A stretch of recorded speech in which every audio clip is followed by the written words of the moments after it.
not too bad, sir. Ladies and gentlemen, Radio Cayman's Talk Today with Sterling Dwayne Ebanks. But I do have some questions. There are more questions than answers. Radio Cayman's Talk Today. If you're ready to talk, we're willing to listen. Well, I really enjoy this program today. Cayman Islands' foremost listeners' participation program. May God bless every person.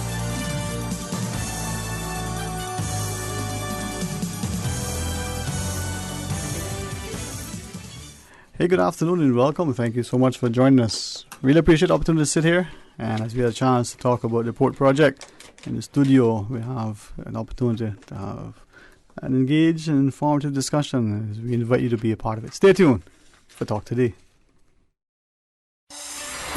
Radio Cayman's Talk Today, the Cayman Islands' foremost listeners' participation program.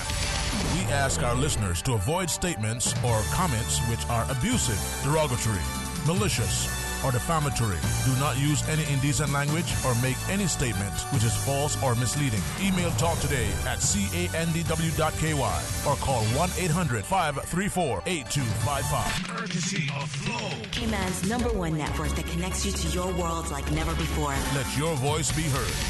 Once again, here's your host, Sterling Dwayne Ebanks.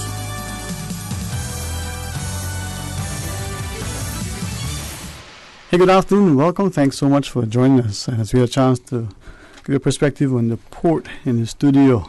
And we know him as MLA and Councillor, Mr. Austin Harris. But this week, many titles be added to his hat. Acting Minister. Good afternoon, my friend. How are you? Good afternoon to you, Sterling. Always a pleasure to be with you here on Talk Today. Looking forward to a vibrant discussion. And yes, as you stated, I do have the dubious honor of being temporary minister, at least until the end of the week, and it's certainly more work than it is honor, believe you me. So it's just a few more jobs handed in my lap, so to speak. But hopefully I can manage them all. But it's a pleasure to be here with you this afternoon. I think we're going to have a vibrant conversation. Brought with me two excellent guests who I think can. Sorry, I thought you just had Sean and Dave. Oh, sorry. yes, just Sean and Dave. But I think, when we talk about, obviously the subject today is the ongoing conversations onto the cruise berthing initiative, the announcement of the preferred bidder, an opportunity to answer a number of questions which, for 10 months, quite frankly, the government and those who support the project have had to fundamentally eat. Because we couldn't provide the information. But throughout this process, we've been 100% transparent, and now that a preferred bidder has been announced, we've continued that exercise in being fully transparent with anyone who may have a legitimate question. Certainly, you've heard me speak on the standpoint of one of the main reasons why I'm so very supportive of the project is from the standpoint that it means employment opportunities for our Caymanians, not just jobs, but more business for those business owners who have provided services to the industry since its inception, and how that is expected to grow, but also ownership opportunities, entrepreneurial opportunities for our Caymanians, real opportunities. And as I said, before, I could speak about it, the Deputy Premier, the Premier, politicians can speak about it until we're blue in the face. But some just simply won't listen to it, won't believe it, because it's coming from a politician. So this afternoon, it's a real privilege to sit in studios with two fine gentlemen who have been providing services to the cruise industry, and hear from them in their own words, in their own perspective, what cruise berthing means to their business, the people that they employ, but also the future opportunities that will be developed as a result of this new project, if we can all simply get behind it. So with that not so brief introduction, good afternoon, and I look forward to the program. All right. Well, also just Dave Miller and Sean Ebanks joins us. Gents, thanks very much, man. Hey, if you can't live and laugh, man, what's a Wednesday for? So as we ask Sean, but first, Dave, brief introductions. I mean, your perspectives on why you're supportive of the port, Dave? Well, I was supported from 30 years ago when Mr. Linford Pearson was pushing the idea to build the cruise ship pier, and it's taken this long to get this far. And it was basically people who were even against the first dock that was built there when Mr. Berkeley Bush was there, and they had their reasons, and they couldn't afford it, and going to destroy the reef, and all that was being done. And Mr. Berkeley Bush said, I am the minister for this, and we're going to build this. And thank God we did, because look what it achieved for Cayman, 40 years ago, 45 years ago, or whenever it actually happened. And I mean, we've expanded because the population has grown. I mean, back then we were talking about 9,000 people. Today we have 65,000 people and still coming, with 3,000 different projects being built in Cayman. I mean, who would think that they're going to, get smaller or become an area like what grandfather used to live? We have to go forward. And for people like myself in the tour operator business that runs taxis and buses and stuff like that on the dock, we're dying for this business, because every summer business drops. This whole entire week we've had nothing but one ship. We can't survive like this. I mean, everything that we made during the winter time to put into our savings account is being drawn out as we go through the 6 months of, very small amount of business. We got a little lucky. Trump went and closed down the ships that were going to Cuba, so we got a little few of those. But, I mean, if they didn't come, we would be going broke. And the only thing that's going to solve this is the pier. Now, I am very adamant because of the people who were so against it, who have nothing to do with the pier, haven't come and asked anybody who's involved with the cruise ship business, whether it's a store or a boat operator like Mr. Sean or myself. Nobody has yet, since we've been arguing this from 2013, has come and said, well, why you want it? Understand? And I could easily have told them all the reasons why I want it. But, I had a little bit extra on my side because I'm a diving instructor. I've also worked at Prospect Park with my father, Leslie Miller. And we had dredge boat, and we had drag lines, and we had bulldozers, and we built that project. And we heard the same stuff back then. Today, Prospect Park, Omega Bay Properties, is a beautiful little area, and a lot of people are enjoying living in that district, in that area of that subdivision. And it's expanding. So we need to get on board with this stuff and stop making all this nonsense. I heard somebody said that, colonels want to sell out to DART for $2 billion. Where did they get this idea from? Quite right. Island Companies Limited was, a company that was owned by Johann's father, and, they were in the business. They had many stores and shops and stuff. But we sat here and we looked at it, and I'm sure I remembered that they had wanted a pier back in that time. Mm-hmm. And who wouldn't if you have 25 stores or 20 stores there? I mean, you would want as many customers as you can get inside your store. But when they built Royal Watler, we didn't get that pier. That pier became a tender dock rather than a cruise ship dock. And so back to square one. So now, this long time that we've been waiting, we finally have a government that's come together and has pushed it, and we're there. We have everything that everybody wants. Everybody who is complaining about the cargo dock area, they're not going to dredge. Government got that deal for them. When we're sitting down there and we're trying to make less dredge, the footprint of actually cutting, they reduce that by bringing the piers further out.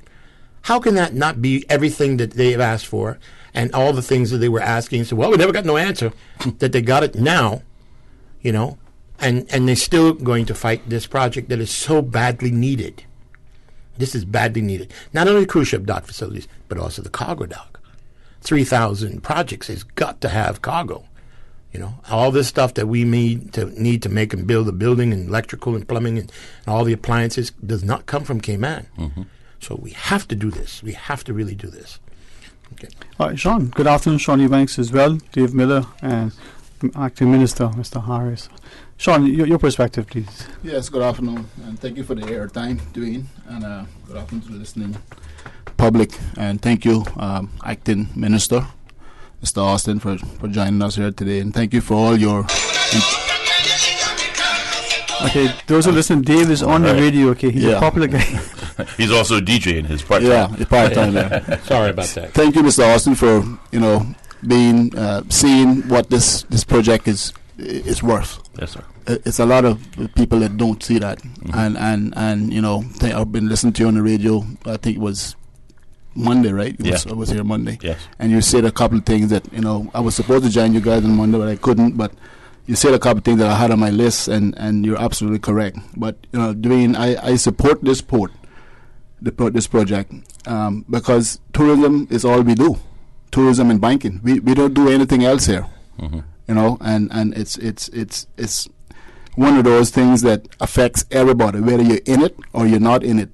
It affects you, and we'll get down to that later on. But what's really driving this demand for piers and stuff is the cruise industry itself.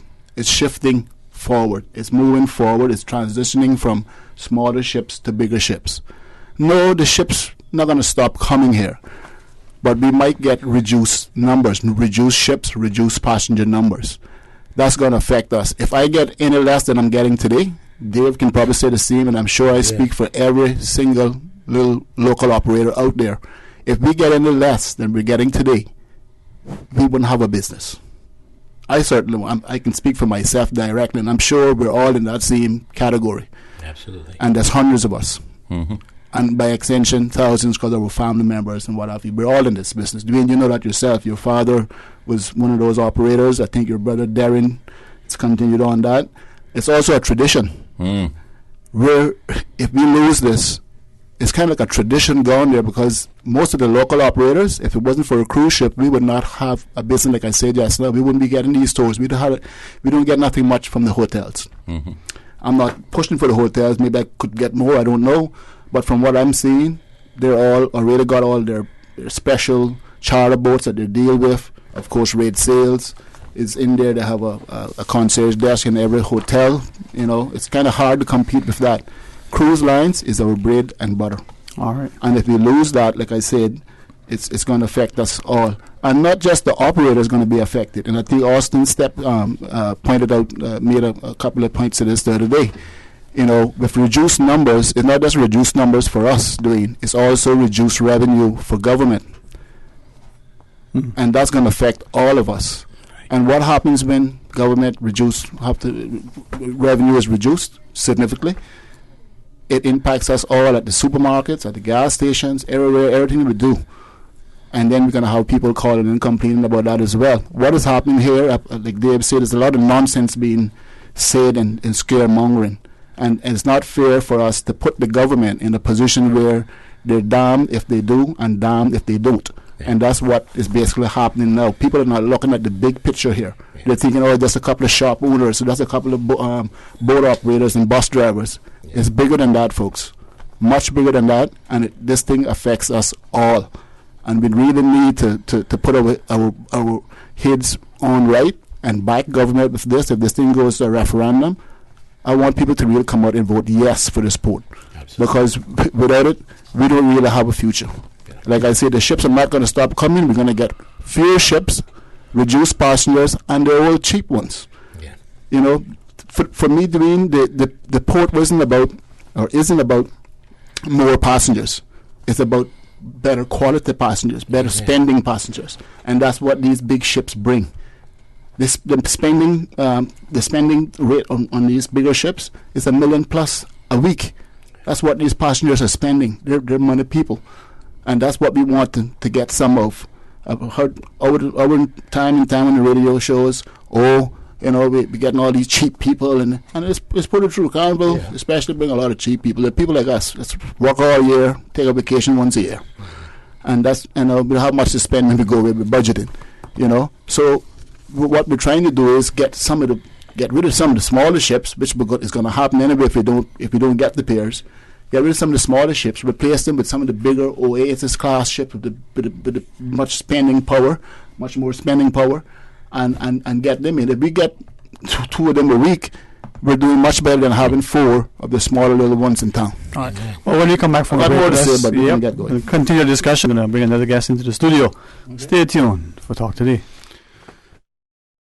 A caring and community spirit, cherished family and cultural values. These are some of the things that still embodies the Caymanian way of life in the Eastern Districts today. Savannah Pharmacy, your neighborhood pharmacy, located in Countryside Shopping Village, is delighted to offer products and services of real value. Whether it's catering to your family's medical needs or carrying apparel, gifts, and beauty products, Savannah Pharmacy provides you with more than just prescriptions. Remember, they're always just around the corner with everything your family needs, and convenient opening hours, including Sundays and holidays. Savannah Pharmacy. For more information, call 946-3336.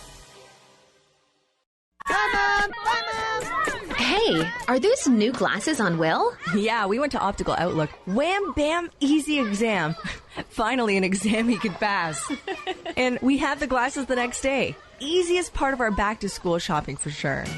Book your child's eye exam today at Optical Outlook. Call 746-2020. Get half off a complete pair of glasses with any student's eye exam now until August 31st. Come see the difference with Optical Outlook, located in Caymanian Village. Terms and conditions apply. The Miss Cayman Islands Universe Committee is inviting you to our pageant on 17th August, 7 p.m. at the Ritz-Carlton. The committee continues to empower young Caymanian ladies to become role models in the community. So come out and see our 6 beautiful contestants vie for the title of Miss Cayman Islands Universe. The winner will represent us at the Miss Universe pageant. Get your tickets today at Funky Tangs and Sand Angels. Headlines. With the latest headlines. All the news when you want it. Tune in to Radio Cayman for hourly headlines of the day's top stories. One of Cayman's bright and shining young stars. Local, regional, international. Headlines. Turning to international news. Updates on the hour between 7 a.m. and 6 p.m. on weekdays. Radio Cayman News. Headlines. Your voice, your choice for today's biggest news. Talk today. But I do have some questions. Talk today. Cayman Islands' foremost listeners participation program. Talk today. Because there are more questions than answers. What the public is saying. Waiting to take your calls right now. Sterling Dwayne Ebanks.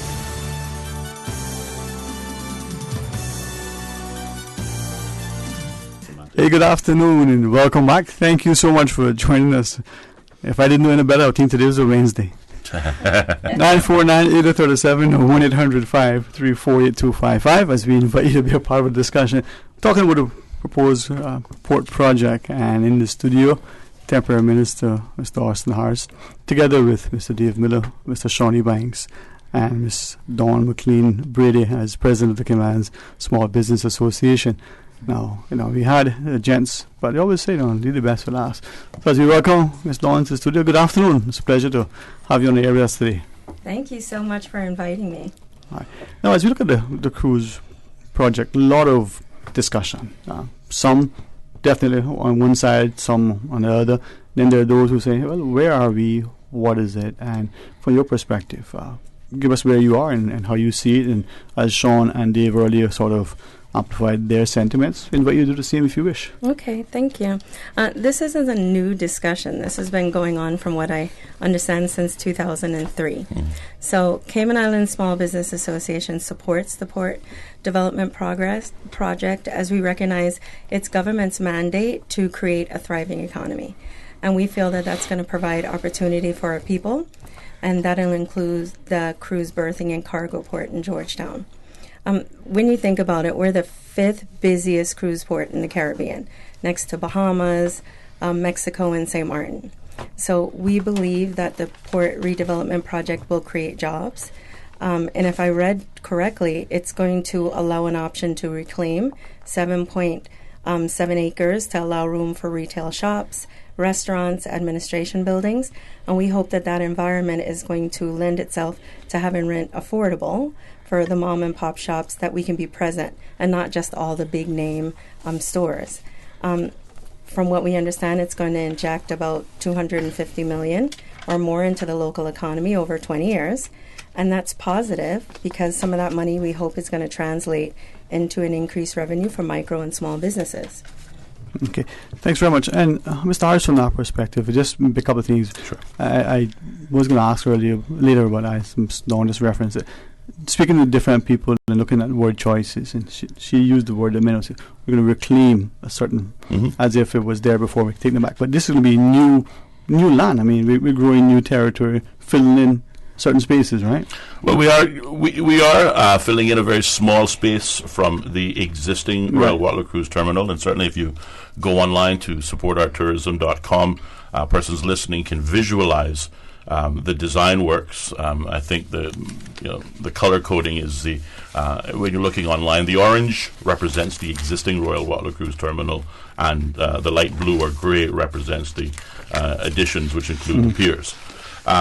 The government project, the proposal that the Unity government were successful in brokering, but to be fair, really all credit truly belongs to the Minister of Tourism and the Honourable Deputy Premier Moses Kirkconnell for certainly marshalling this process to this date, at least since 2013, but certainly many others who have been involved in various stages of cruise port development going back as far as 2003, as Ms. Dawn quite correctly pointed out. The existing proposal or design proposal sees the government clawing back on some 27,000 square feet. Some 20,000 square meters, excuse me. The 2015 dredge footprint was some 97,000 meters squared.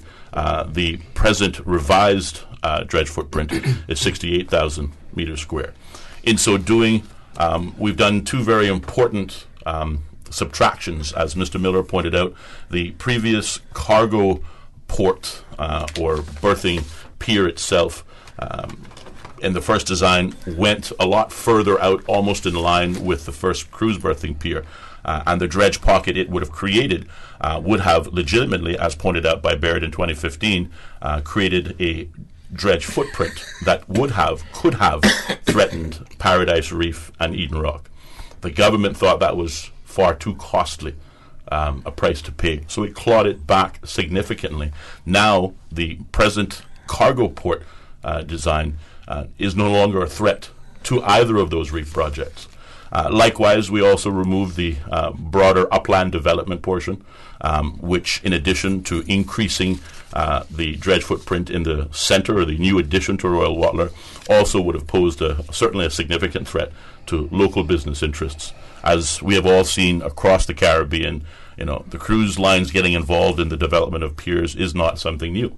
But how they recoup their investment is through the upland development, owning the shops that otherwise would compete against local interests. We decided that was too high a price to pay, and clawing that back also reduced the overall dredge footprint significantly. And more importantly, in combination with putting the piers into deeper water, allows us to make this development over as little amount of coral as possible. Right. And again, the designs, if you look at it, you can hear me say it, but I believe having a visual to go along with what I'm saying certainly helps the understanding, and those slides and those graphics are available at supportourtourism.com. If I could then ask, just so that you can get that visual. So if we were in the Georgetown Harbour and you were sharing, roughly what size? I know you said it, but say it in English, meters, say it in acres, or whatever. If I was in the harbour and I'm looking to my left and looking to my right, looking north, looking south, where is going to be roughly that this thing is going to take place?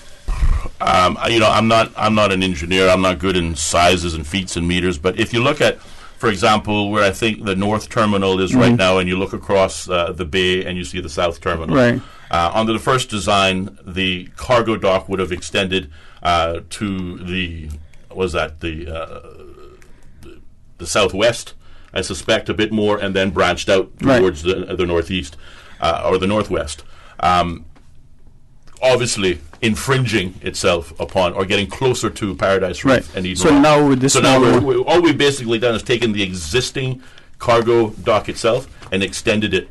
I don't know how many additional meters forward, but it will allow for the berthing of a much larger cargo dock right to the dock, or two smaller cargo ships, plus the option for inside berthing, as well as what we know as when the cement ship comes into town.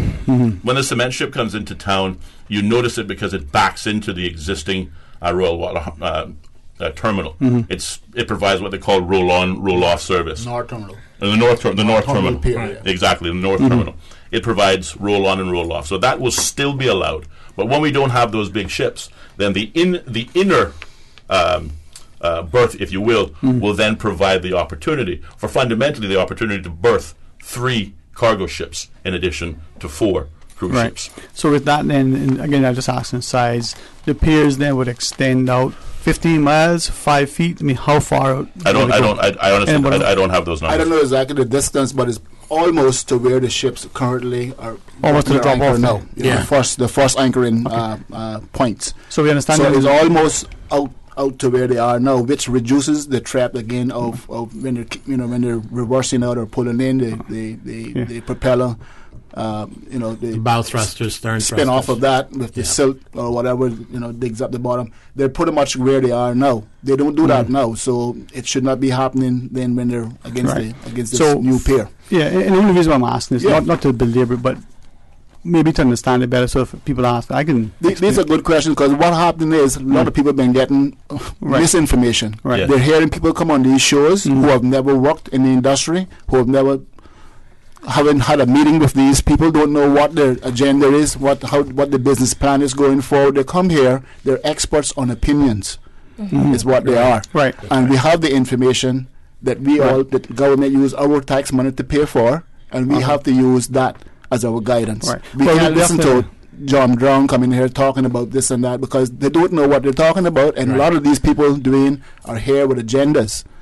Well, and the reason why I've kind of stepped out of this, calling to shows and coming on shows, because of that reason. I'm being told I don't care about the environment, all this stuff.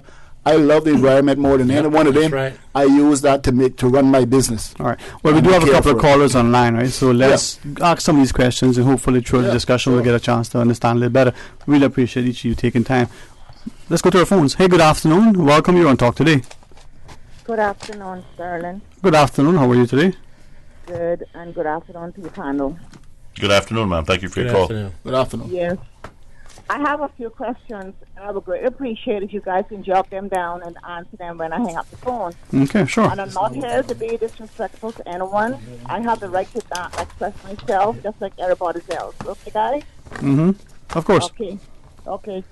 Mr. David Miller has been in taxi business for over 30-odd years. And this question goes to him. He can answer it when we hang up. We have had the rich of the rich with businesses downtown Georgetown for many a years, and no port was built. It was talked about, but nothing came to building a port.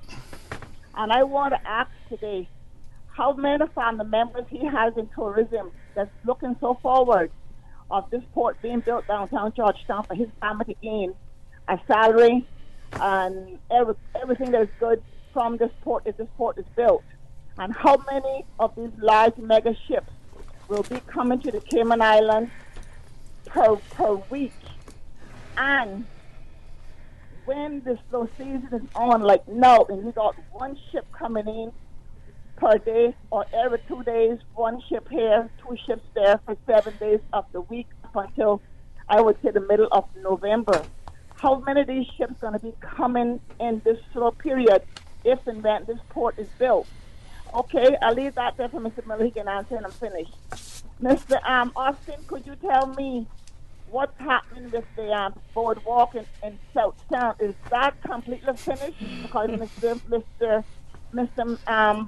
Alden came on to the radio and talked about it some time ago, say what was going to be there, for what was going to be there. And I don't see any barbecue grills out there. If there are any there, I don't know, but I see some little baby people there just enough to hold 2 little kids on it, and there's no boardwalk that goes up to the water. And Mr. Austin, also, the sports dock. I don't know how often you go down there. There's a lot of signs down there about, high currents and so forth. Down there has no proper facilities, no showers, and we got visitors coming from the whole island to spot dock on a regular basis, even in our slow season that comes by air. I just want to ask the question, where is the handicap ramp for down there? Why isn't it level off properly that you can walk down it properly and walk back up properly to your vehicles? I had a gentleman there some time ago with a little boy, little crippled boy, God bless his heart, in a wheelchair trying to pull him down to the beach to get him into the water, and there was no real no ramp there for this gentleman to pull his son down there. I also want to ask, where are the showers? And what happened where's the next port that we go to now there in and Spot. This is Spot's Beach by the cemetery I'm talking about. I'm talking about the other Spot's Beach that we go to when the cruise ships come in. Spot's Dock. Spot's Dock. I don't see nothing being addressed there to upgrade that to a level. On the Spot's Dock, we all crazy about 7 Mile. We got beautiful beaches going east, and nothing practical is being done about it. A few public beaches here and there. But when we can't enter the 7 Mile beach in the future, where are we going? But I just want to say that before we talk about going into this mega kind of money to build a port and don't know who's going to enhance from it, who's going to gain from it, we need to fix what we got broken now. We got schools that can't even finish.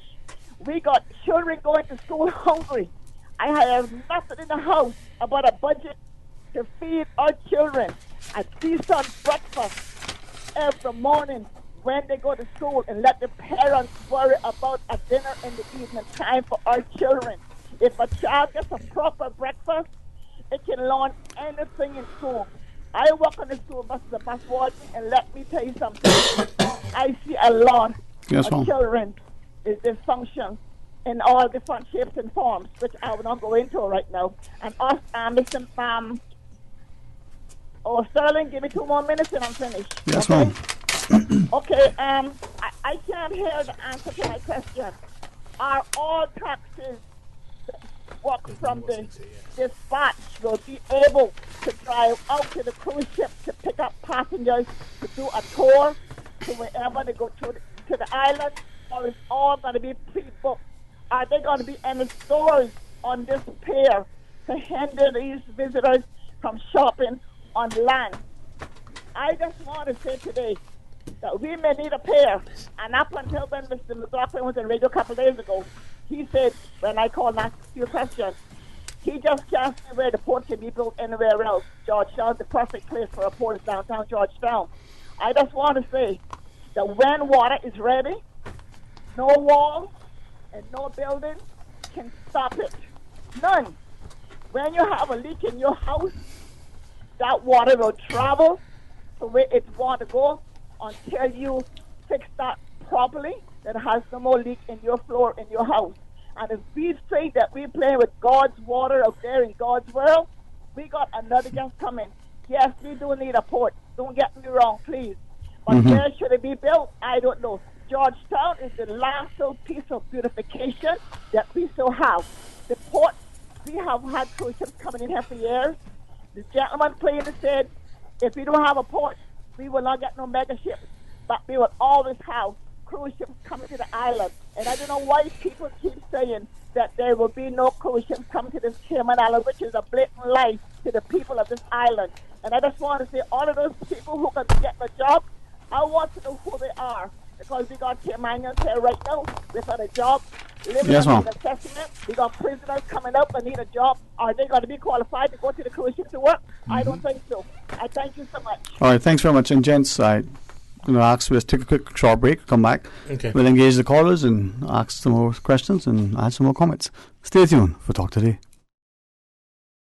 Hello, I'm Joseph Woods, the Acting Port Director. Our port facility is the hub of the Cayman Islands commerce and economic activity, handling $658 million in imported goods annually. From groceries to construction materials, all sectors of our economy depend on the port. But it is now 40 years old. Its infrastructure is degrading, and we feel the strain from insufficient space for both cargo and cruise operations. The time is now. A new expanded port facility is needed to allow both cargo and cruise to operate efficiently and to support our island's continued growth and development. Support the port, support our tourism, support Cayman's continued growth and development.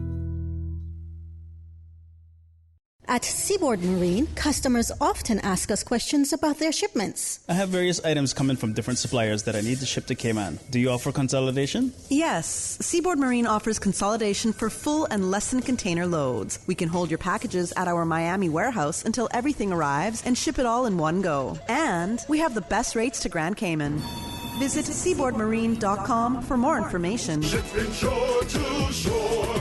Seaboard.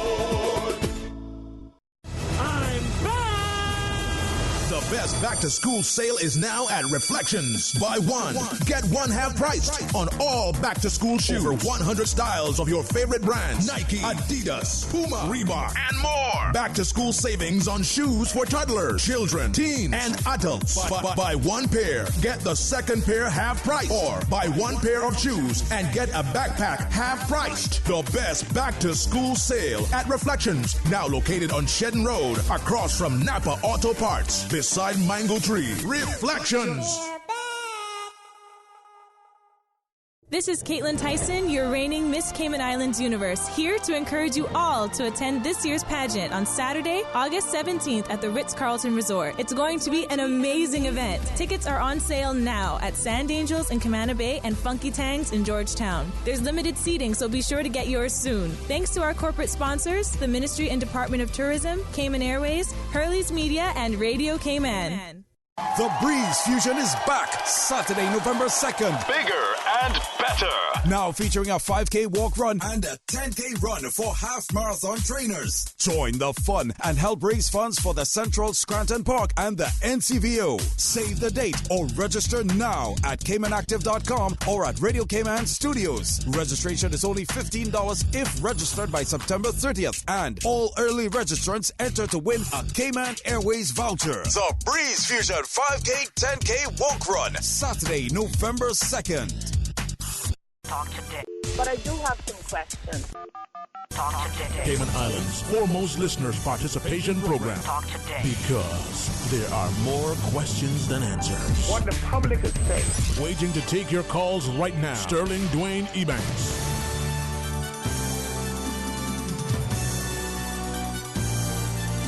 Hey, good afternoon. Welcome back to Talk Today. Thank you for joining us. And before we get to our news break at 1, actually have a chance for some more calls. But the caller prior in the studio, Prime Minister Mr. Austin Harris, Dave Miller, Sean Ebanks, and Don McLean Brady are our guests.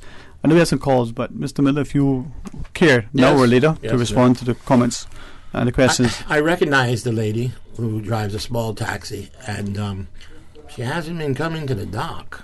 And I know that she's working at the hotel, maybe the airport also. And I would suppose that the reason that she's not coming to the dock is because there's not that much people there, and it's got a lot of taxis and bus drivers there.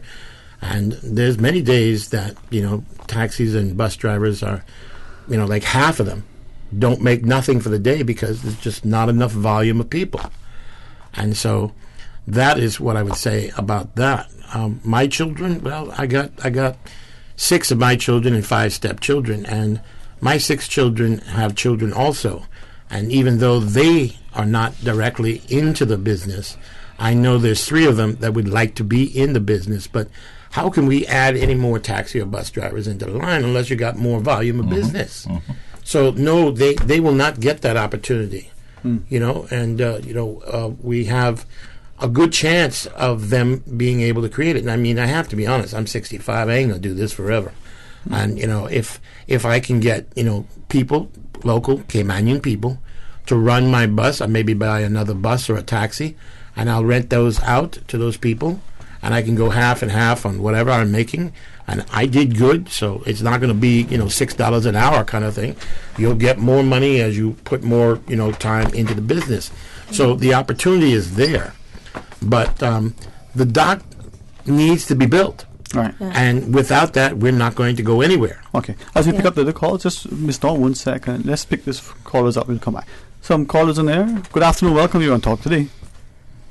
Good afternoon. Afternoon, ma'am. Good afternoon, Sterling, and to your panel. Good afternoon. I just have a few things that I would like to say.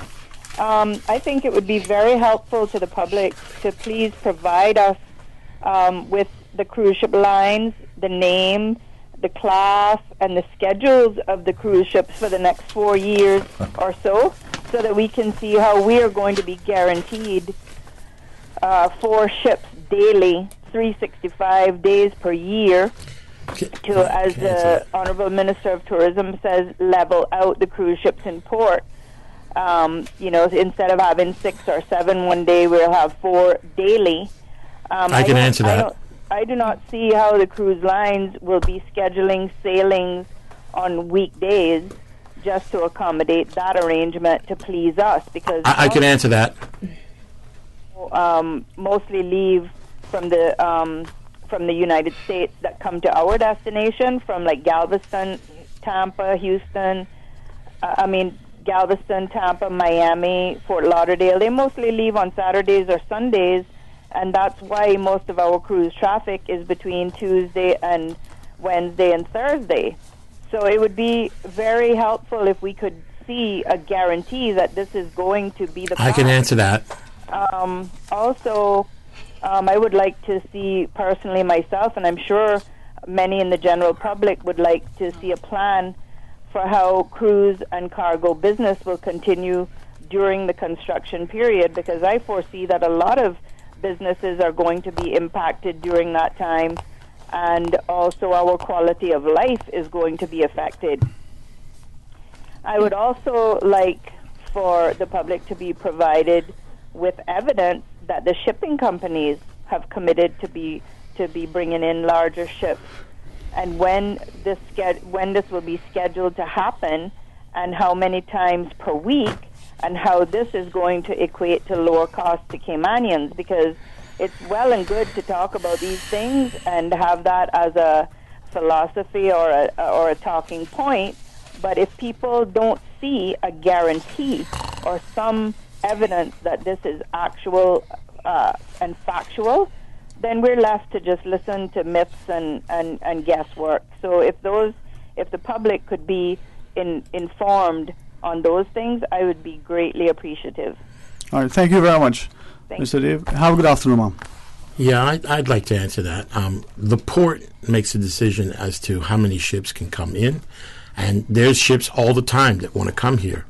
They're actually being set back, but the major ships that we want is those big ships that Mr. Sean was talking about, and they're dying to come here, but they cannot come here because there's no dock.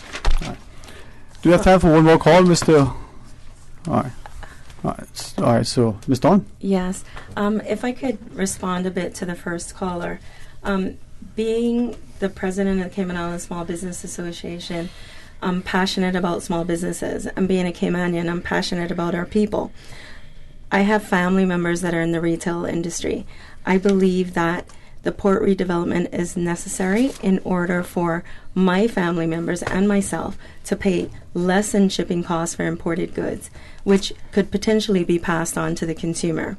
At the moment, our cargo facility is 40 years old, processing over 500% more cargo than in 1977. It's too small to handle the volume. So an expanded port and cruise berthing is going to be necessary to achieving the goal of handling cargo and cruise passengers. This is the largest spend in our government's history. So I believe the government has moved in the right direction with the environment statement and the EIA. And I think that'll assist the government to make the best decisions for the common good of our country. So we have to get this right. But I also believe that it's the government's duty to listen to the people, and these people include small businesses. So, and to address any concerns. And we feel the national debates, which engaged the community, was enlightening, and that they should continue. All right. Sean, I'm just got a news break to take, and then we can come to you. Okay. All right. When we come back, hey, let's have some more fun. Stay tuned for Talk Today. Continuing the Caymanian tradition. Let Cora keep my ground so clean. The heart and soul of the Cayman people. Thank you for keeping the culture alive. There's spread the news every day. From East End to Georgetown, down into West Bay. Radio Cayman in the Cayman Islands. Radio Cayman. Radio Cayman's newsroom. These are the biggest stories right now. Cayman swimmer Lauren Hugh has failed to qualify for the finals in the women's 200-meter freestyle with a time of 2:14.50 at the 2019 Lima Pan American Games. Hugh placed 21st overall. Good afternoon, I'm Dion Anglin with your headlines and news elsewhere. Donald Trump has been visiting Dayton, Ohio at the start of a trip to the sites of two mass shootings at the weekend, which left 31 people dead. The U.S. president will travel on to El Paso, Texas, where Hispanic people were targeted in an apparent hate crime. A British-born millionaire suspected of murdering his wife at their California home has been arrested after spending 4 years on the run. Peter Chadwick, who is 55, was captured in Mexico on Sunday and has been extradited to the U.S. to face trial. He has been in hiding since he failed to appear in court in January of 2015. And a giant parrot that roamed New Zealand about 19 million years ago had a height of 3 feet 2 inches, more than half the average height of a human. A new study has found. The remains of the parrot was found near St. Bathans in New Zealand's southern Otago region. That's a wrap of your headlines. I'm Dion Anglin. Radio Cayman, the voice of the Cayman Islands. What's happening in your community? News and information, music and more. You can find us. www.radiocayman.gov.ky. Like us on Facebook and follow us on Twitter. Radio Cayman is your choice, your voice for today's biggest news. Radio Cayman.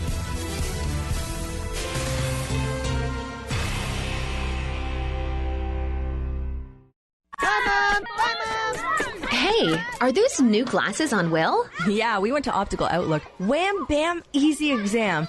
Finally, an exam he could pass. And we had the glasses the next day. Easiest part of our back-to-school shopping for sure.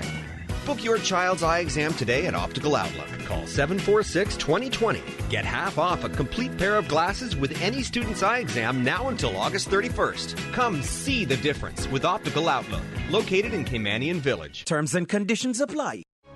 Sometimes having a middleman is not a bad thing, especially when it comes to insurance. Do you know that when it comes to cost, ease, speed, and peace of mind, insurance brokers ranked higher than when customers buy direct?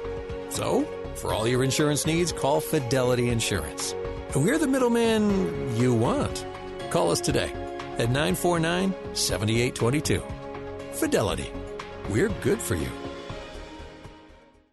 A caring and community spirit, cherished family and cultural values. These are some of the things that still embodies the Caymanian way of life in the Eastern Districts today. Savannah Pharmacy, your neighborhood pharmacy, located in Countryside Shopping Village, is delighted to offer products and services of real value. Whether it's catering to your family's medical needs or carrying apparel, gifts, and beauty products, Savannah Pharmacy provides you with more than just prescriptions. Remember, they're always just around the corner with everything your family needs and convenient opening hours, including Sundays and holidays. Savannah Pharmacy. For more information, call 946-3336.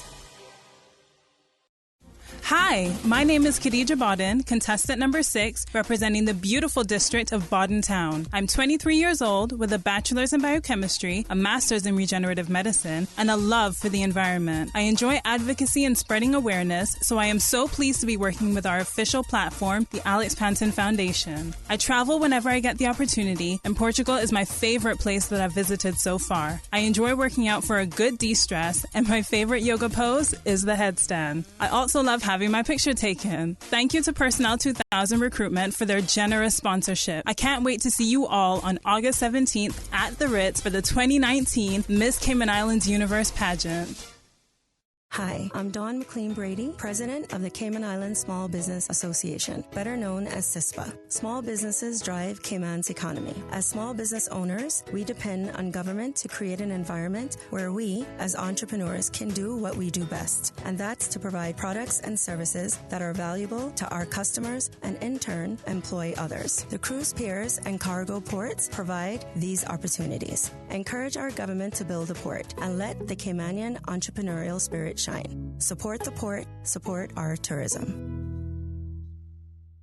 Remember to discard all fresh fruits and vegetables, meats, all foods in canisters, dented, leaking or rusting cans after they have come in contact with flood water. Also discard foods that are stored in cardboard boxes, paper foil, cellophane, and cloth, as well as those in open containers and packages. For more post-hurricane food safety tips, visit DEH website at deh.gov.ky. Talk today. But I do have some questions. Talk today. Cayman Islands' foremost listeners participation program. Talk today. Because there are more questions than answers. What the public is saying. Waiting to take your calls right now. Sterling Dwayne Ebanks.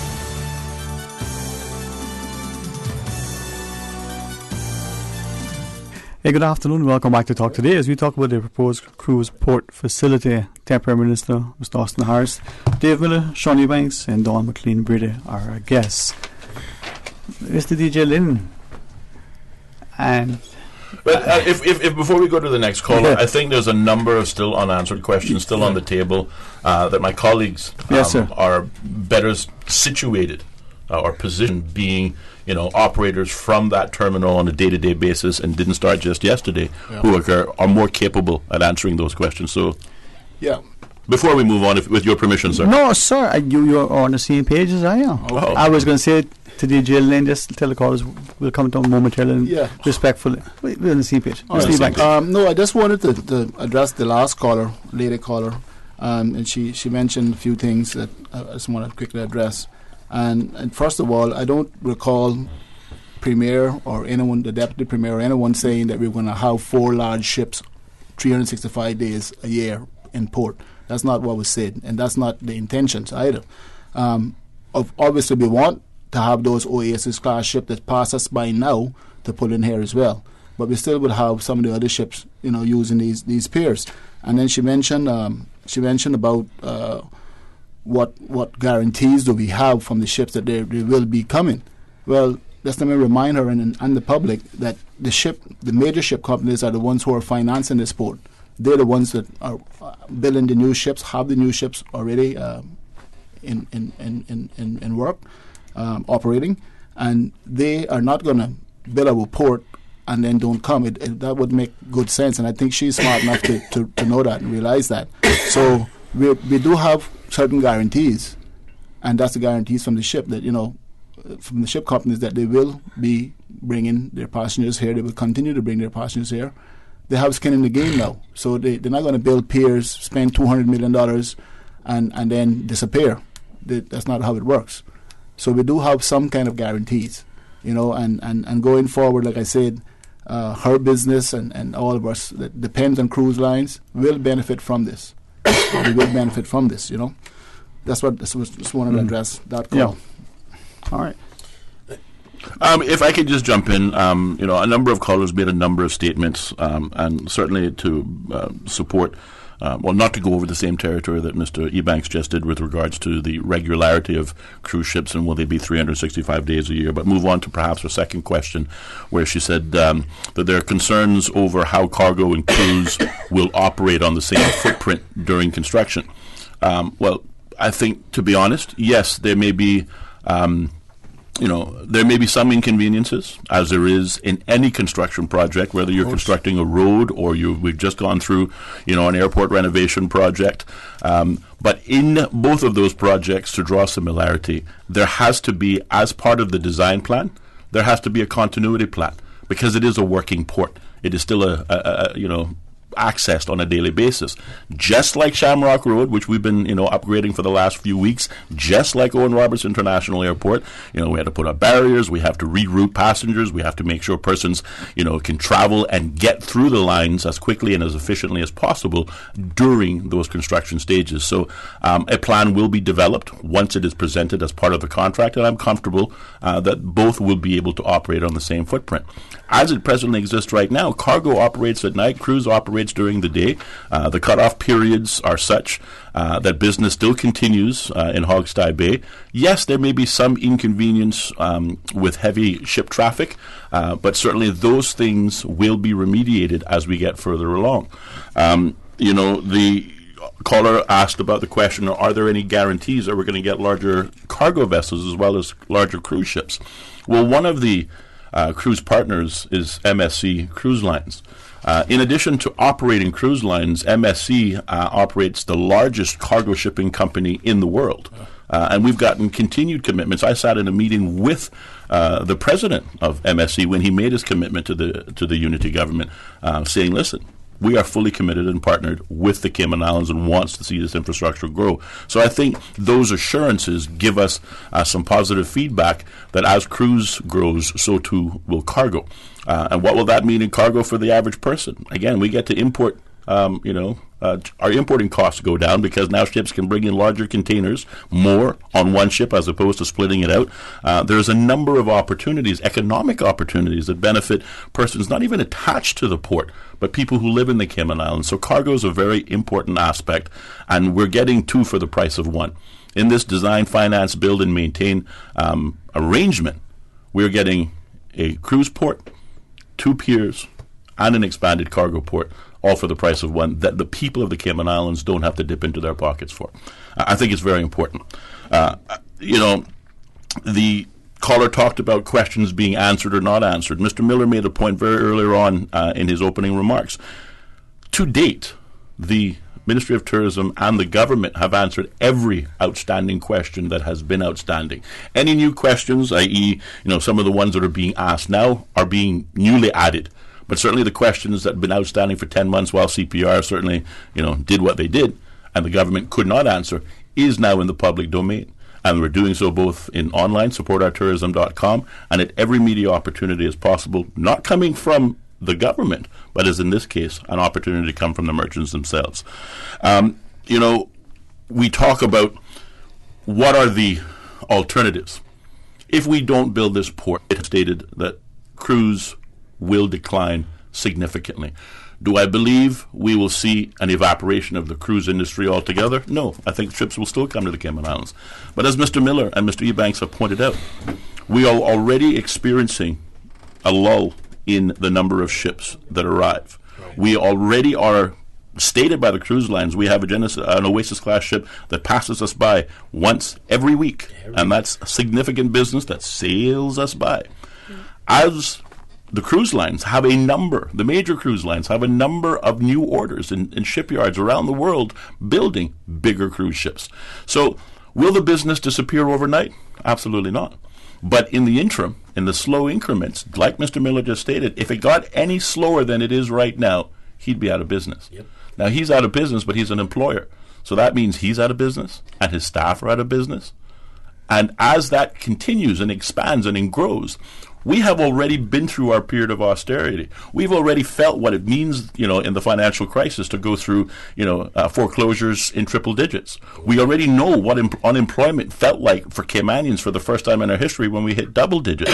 We already know what it's like to not be able to control our own destiny because we had to seek approval from the United Kingdom for every single move we make.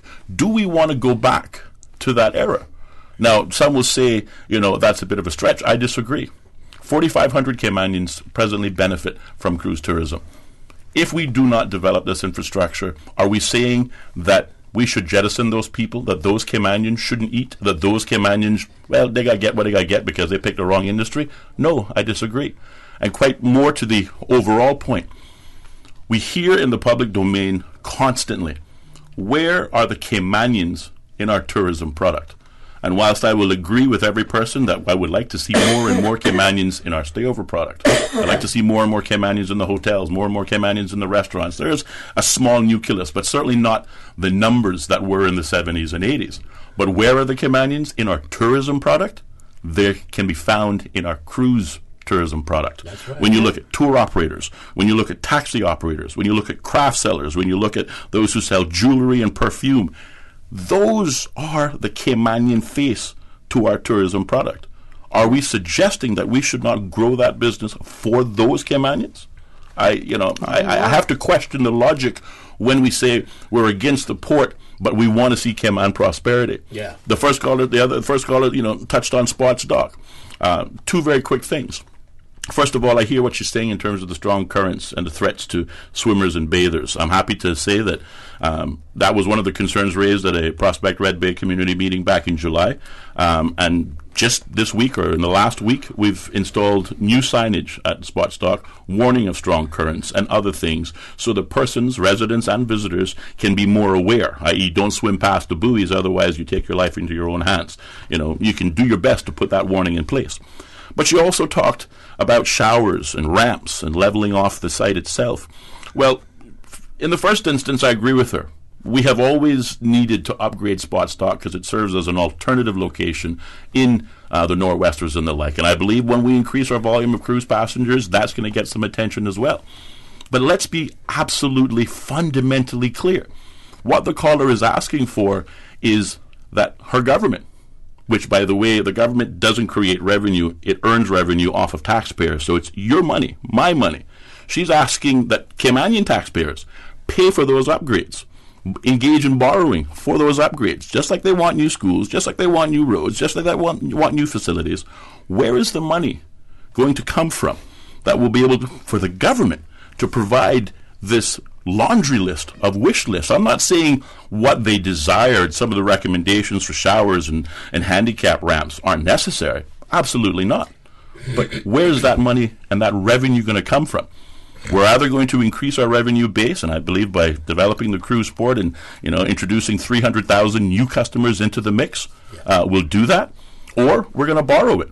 And we have already seen that there are limitations to borrowing and what can happen when you borrow too much. And that hurt will always be felt by the Caymanians. So these are the realities. For every action, there's an equal and opposite reaction. And it is important when people make these arguments. Some are staunchly against the port, and they will pick any reason under the sun for convenience to make their point. I'm not going to argue with them. Yeah. But I just want them to be fundamentally aware as to what is at risk. And the risk is our own Caymanian people. This isn't a Caymanian and foreigner conversation. Caymanians are lucky to have partnerships with the cruise lines to develop this much-needed infrastructure, because if the government had to pay for it, the taxpayer had to pay for it, you can guarantee that what is already a high cost of living would be even more so, because that's the only way we're going to pay for it. We don't collect income tax, remember, and that's also a good thing. Right. So we have these partnerships, but we have at the heart of this new infrastructure project Caymanians earning a living off of it. Let's pick up some callers, get their feedback, hear their perspective, and then we can engage them. Hey, good afternoon and welcome. You're on Talk Today. Good afternoon. Good afternoon. How are you? I'm okay, and good afternoon to your guest. Good afternoon to you, ma'am. Thank you for your call. You're most welcome. But are you going to listen to what other people have to say and concerned people have to say and your guests have to say? Or it's just going to be what I say, and what I say. Austin, I love you to death. I work with your mother. I love her to death. She's a very, very good lady. I respect her dearly. But you're saying, Austin, that spot stock and where the people swimming in the currents and whatnot. Okay, that's fine. Everybody know that. And some people have even lost their lives at that dock. But wouldn't that give tourism more to try to keep our harbor like it is for now? Because we have more people there snorkeling. You go on a cruise ship day, you see nothing but heads bobbing up and down. There's people that go diving there. There's all kinds of things because that place has fish. It has all kinds of sea life. Okay? Another thing, we should be dealing with our stay-over guests. Those cruise ships come in, and it always will be cruise ships coming in. I know it always will be. And spend a couple of hours. Some people get some tours off of them. Some people get nothing.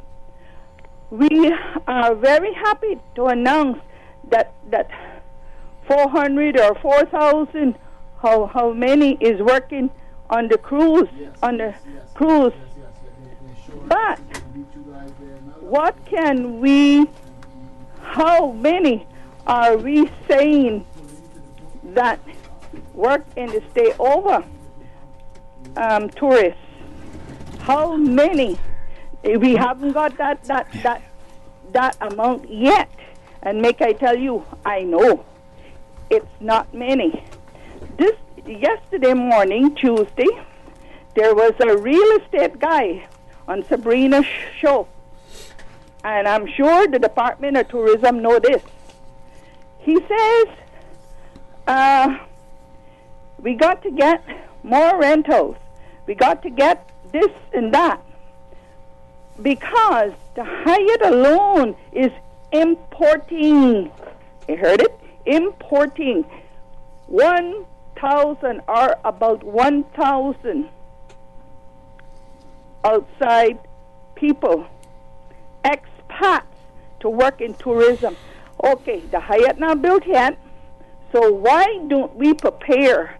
Now I know we would not have 1,000 or even near 1,000 that want to work in tourism, stay over tourism, that is I'm speaking about, because that's what is bringing the money into this island, and every one of you know that. Every one of you know that. Now, if we had our Caymanians trained or training, wouldn't the Hyatt have to say, okay, or the Department of Tourism should say, okay, we got Caymanians trained, we want them in those jobs. All right? We don't know what we're getting in here. We do not know their background. We leaving our Caymanians out to do what? Bill a dock because some cruise companies say they can pay for it. Now, what happens? What happens now if they can pay for it? Do any of you think that they could turn around and give us $17 a head when they bring in their passengers, whether the passengers get off or whether they stay on? They still have to pay that amount, and they can pay for the dock? No. Not all Caymanians are fools. Not all of us are idiots, and I have worked in tourism longer than any of you have worked in tourism, and so is my husband. Now, I have a son that's working in tourism. These hotels don't pay anything. They say they're first class everything, but they don't pay the salaries to make them first class of anything. Train our Caymanians as many as we can train for stay over tourists, and we'll be winners all around, because you know what? If we ruin that 7 Mile Beach, we can close our doors. I have lived in places like Curacao that have oil refineries, and they had to make man-made beaches. And even sometimes at the man-made beaches, there were blobs of tar washing up every day. They have 2 bridges for the big oil tankers to come under. Yes, ma'am. And for the smaller boats, they have what we call a pontoon bridge that swings open. They still get tourists, but not as many as they could have. And similar stories is going to happen to us. I would say be advisable and let the seamen, and I mean seamen, they go to the North Sound and call themselves captains. I mean the ones that have traveled the world, has been captains, like Captain Paul, God bless him, like Ezra's father, God rest his soul, and many, many, many, many, many more. Yes, ma'am. Let them do our guiding. Nobody out there can tell us that they can put down a wall, but nothing, no seas can wash over that wall, because you know what? Ivan came, and the sea is nearly washed to the post office. We're forgetting all of that. We're forgetting all of that. I know somebody else want to get in, but we do not need a dock, no piers in town. Find some other place. I agree with Miss Jan Thompson, 1,000%. Good afternoon, and thank you for listening. Thank you, Tuma. And before we go to the callers, Miss Dawn? Yeah. Thank you, ma'am. My experience working in the Ministry of Tourism over 7 years, and my mom was in tourism, Carmela McLean, for over 30 years. What made us stand out in the Caribbean is our repeat guests and our Cayman kind.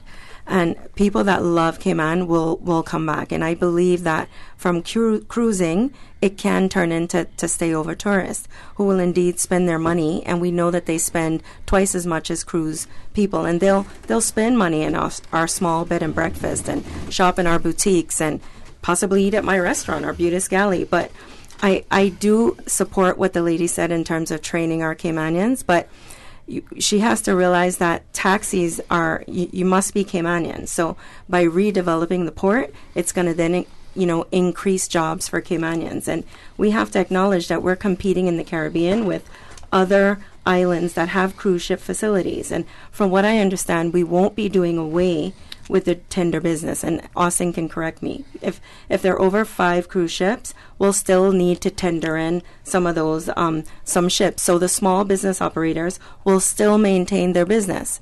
And Gabriela Hernandez from Save Cayman, which is a nonprofit grassroots organization focused on sustainable tourism, said it best. She said, younger tourists are keen on authentic experiences, providing greater opportunity and direct access for local and small businesses to share what makes us unique.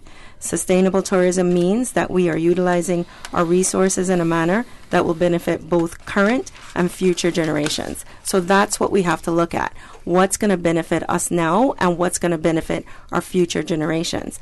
And I believe that investing in our economy is investing in our people.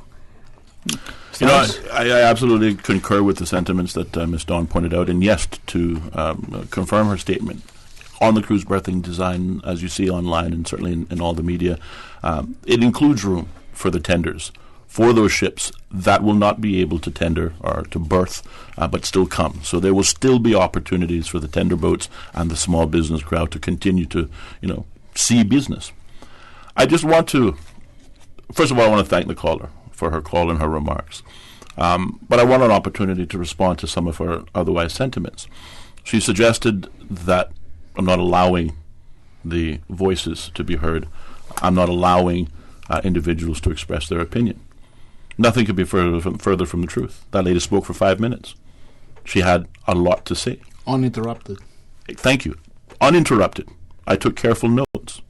Prior to her call, we had 3 callers who also had a lot to say, and they were allowed to say it uninterrupted. And in terms of the response, it's been greatly limited on the guest side. Maybe we might respond to 1 or 2 questions because there are other callers lined up. So we are respecting the viewpoints of individuals. But let me say to the caller also directly, does she want to just get it off her chest? Fine, call in, ask your questions, make your comments. We won't say a word. But that's not a conversation. We need to be able to respond to the remarks that were made. And certainly we have done so. We have continued to do so. I'll just simply say on the, stayover side of the argument, the training of Caymanians, I think the caller is spot on, but she's missing some of the current facts. We have a very successful tourism apprenticeship program that is out there training Caymanians, producing Caymanians, and getting them employment within the hotels that exist. We have a number of Passport to Success programs, which I have attended personally, at least 7 in the last 2 years. Many of them are working in the tourism industry, in the tourism sector. When we look at stayover tourism, one of the things that we seem to cross over is the acceptance that through the cruise passenger, we are also building our stayover visitor, because many people who couldn't afford a Cayman Islands visit or a Caribbean visit choose cruise tourism as their way of sampling all of the islands, seeing what they have to offer, and then deciding whether they want to come back, but as a stayover visitor. And there are statistics that can, tell us how many transition customers or clients we got from cruise before they became stayover. I hear the argument about wanting to build stayover tourism. I couldn't agree with it more, but the same argument today is the same argument that held us back yesterday. We can't have 300,000 more stayover passengers if we don't have the infrastructure, the room stock in which to house them. If we can't put them somewhere, there's no point in them coming here. We can't talk about an extended runway if we don't have that room stock, because again, planes can come in, people can come in, but where are you going to put them?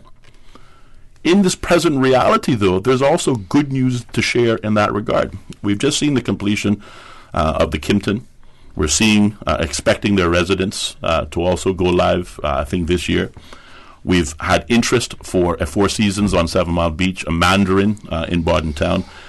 She talked about the Hyatt, particularly the Hyatt is seeing a new renovation, a new restart. Those are much needed infrastructure projects that will also need staff to operate them. So the training programs that exist that I previously talked to will provide the platform and opportunities for Caymanians to take advantage of. But likewise with cruise, and hopefully we'll have the opportunity to talk about some of the, not just employment opportunities that cruise tourism will promote, but the ownership, the entrepreneurial opportunities for the imaginative Caymanian to go out and they can say they can become an owner and have ownership of our tourism, whether it be stayover or cruise. So I hope that satisfies the caller, but certainly by no intention is it my intention to speak over anyone, but to allow persons to have their say. Yeah. I also wanted to remind that lady that the people who are in the taxi and the bus business used to work in the tourism business. I worked at Holiday Inn, I worked at the Iron Beach Hotel, I worked at Royal Palms as night auditor, I worked at Casa Burtmar, I worked at Sunset House. But at 65 years of age, I can't work at those places anymore. And so even as the people, the young people go into the hotel, industry, they will get old. And when they get older, they can always transition to the cruise industry, where they will own the taxi, the bus, the boat. And this is where they will benefit from having the cruise ship industry. And as we go to the callers, I think, Mr. Harris, just to make sure I clarify, you say infrastructure projects in relation to these private developments, just investment projects, infrastructure being the government. Yeah, and again, I think that says two things. Number one, much like the cruise port, the government's not going in debt for it. The government's not financing to build these infrastructure because it represents strong investor confidence in our tourism market. You don't get a hotel, spending $300 million to develop a hotel if they don't anticipate people to occupy those rooms. So when we look at the Kimpton, the Four Seasons, the Mandarin, and anything else on the drawing board, those 3,000 projects that are on the planning drawing board, that represents huge investor confidence in the Cayman Islands. Right. And that also equals much needed infrastructure, which translates into jobs, opportunities, economic uplift for this country. Right. And certainly for another time, a conversation about the impact on the social fabric and the cost of living, but that's for another time. Absolutely. It's a very important conversation and happy to have it. All right, let's go to the phones. Good afternoon. Welcome. You're on Talk Today. Hello. Good afternoon. Hello. Hi, good afternoon. Good afternoon, Dwayne. Good afternoon to your guests. Good afternoon. Good afternoon, ma'am. Thank you for your call. Thank you. It's a very important topic you guys are talking about cruise. I got one comment to answer Mr. Austin and one question he asked about with the government, do we want all these demands? We want the schools, we want this, and we want the next thing for our people. In my opinion, where we need to get a lot of our money from is stop giving all those concessions that we're bringing into those millionaires that are coming into the Cayman Islands to set up business in Cayman Islands for themselves. Because at the end of the day, they give the country nothing back. If we got to give it back to them in concession, they didn't give us anything. All they did is it gave us a building, and 90% of their buildings now, 9% of their business now are set up by foreigners. Because if we go to the Ritz-Carlton, I don't think that we got expensive with Caymanians working, and that was one of the mean hotels. So they told us that when they sold the Ritz-Carlton to these expats from the get-go, we got them there, but it's going to be Caymanians, and now Caymanians can't even get a job there. So we need to stop doing our money, like taxpayers' money when they give away concessions. if they was using that in the way they were supposed to, we would have money there. And as for the port, I used something to your phone. I'm not hearing you. No, you're there, Mom. We're hearing you, okay? I hear you Yeah, but I don't know. You got a very nasty line. I don't hear a word. Okay, better now. Better now, okay. Yeah, sorry, I couldn't hear what you were saying. Couldn't get anything out. I don't know whether it was an echo on your phone, but it's clearer now. We weren't talking. No, I just heard like a lot of static, like there, a lot of, yeah. Yes, Mom. Sorry about that. I'm not sure why, but sorry about that. Yeah, I should hear it again. Anyhow, I want to ask a question. I asked it a few days ago on the radio, and I'll ask it again. I want Mr. Austin if he can tell us, as a water sports operator who operates from the port, just like Sean Ebanks and just like Mr. Dave Miller, I would like for him to tell us where we will be when if the port is built in Georgetown, or wherever it be, wherever they put the port. Wherever they put the port, what would be the status of the local operators are on the inside? Are we going to be put on the outside to solicit business just like the rest of the Caribbean, where they got Jamaica and everybody, all where the port, where the cruise line throws everybody off the port and then they take over the port? Because right now, I can use an example, Carnival Cruise Line has dictated to us so much. We used to be up on the front line as a non-pre-book operator, and they have pushed us now to the back, and they're back to drawing lines where we can cross and where we can't cross. I thought we was in the Cayman Islands, not in the United States, because I wouldn't be able to do it in the United States. Now Carnival is telling us now where we must stand and where we can go. And if they haven't had the full control of the port yet, imagine now when they take over. So I would like Mr. Austin to be able, I'll wait and hang up so you can answer me. All right. Tell me where we would be when the port, if and when the port is completed. Because Absolutely. I think that as local operators, we need to know that, because we need to know where our future will lie. Yes, ma'am. And as we watch some other Caribbean islands, it isn't a pretty sight, because the cruise line has dictated what we can do. I mean, right now we got them coming on shore and pre-booking. I thought that the Cayman Islands said that once you come into our territories, you're not supposed to be operating a business. Carnival Cruise Line right now is doing a walking tour in Georgetown, and they don't even have a business license. So if they can do all that now, imagine when they get control of the port, that they can tell us what we're going to do after that. So I want you guys to answer me and look into it, please. Thank you. Okay, no problem. Thank you. Jess, going to ask you to respond, but let us take this break. We've got a couple of callers. We'll take that as well. Stay tuned, please, for Talk Today. From happy beginnings to happy ever after, Brit-K protects your lifestyle with the best insurance cover at the best possible price. Health insurance with far-reaching benefits. 95% of claims settled in 5 days. Low-cost life insurance. And investments. Security in retirement. With a custodian pension plan. For happy beginnings and a happy ever after, visit Brit-K.ky or call 949-8699. Brit-K, where people come first. Looking for a new car? We can give you a zillion reasons to switch to electric. They cost you less to run. They helps to save the planet. They are free charging stations all across Grand Cayman. Low maintenance needs. They're quiet both inside and out. And they're the future. But most of all, the government has reduced custom duties on electric cars. For cars valued below $30,000, you now don't have to pay anything. Visit the Ministry of Commerce, Planning and Infrastructure Facebook page for more information on electric cars. For 51 years, Cayman Airways has been connecting the Cayman Islands with the world, welcoming visitors to our shores and taking residents to exciting destinations. To celebrate, Cayman Airways airfares are now on sale for travel this fall. Sale fares start from just $71 CI round trip. Taxes and fees are additional, conditions apply. But hurry, this anniversary sale ends August 10th. Call 949-2311, contact a travel agent, or visit CaymanAirways.com. Hi, Hi, I am 23-year-old Francine Wright, contestant number 5, representing the beautiful and vibrant district of Georgetown. I am a huge foodie that loves to travel, meet people from different cultures, and try new foods. I'm very family-oriented, with my idea of a good time being at the beach or around the pool with the ones I love. I'm passionate about community service and helping those around me. I hope to see you all on the night one of us is crowned the new Miss Cayman Islands Universe 2019. Be there on Saturday, the 17th of August at the Ritz-Carlton. There are plenty of reasons to be a Logic customer. There's lightning-fast internet connectivity. There's the great overall customer experience.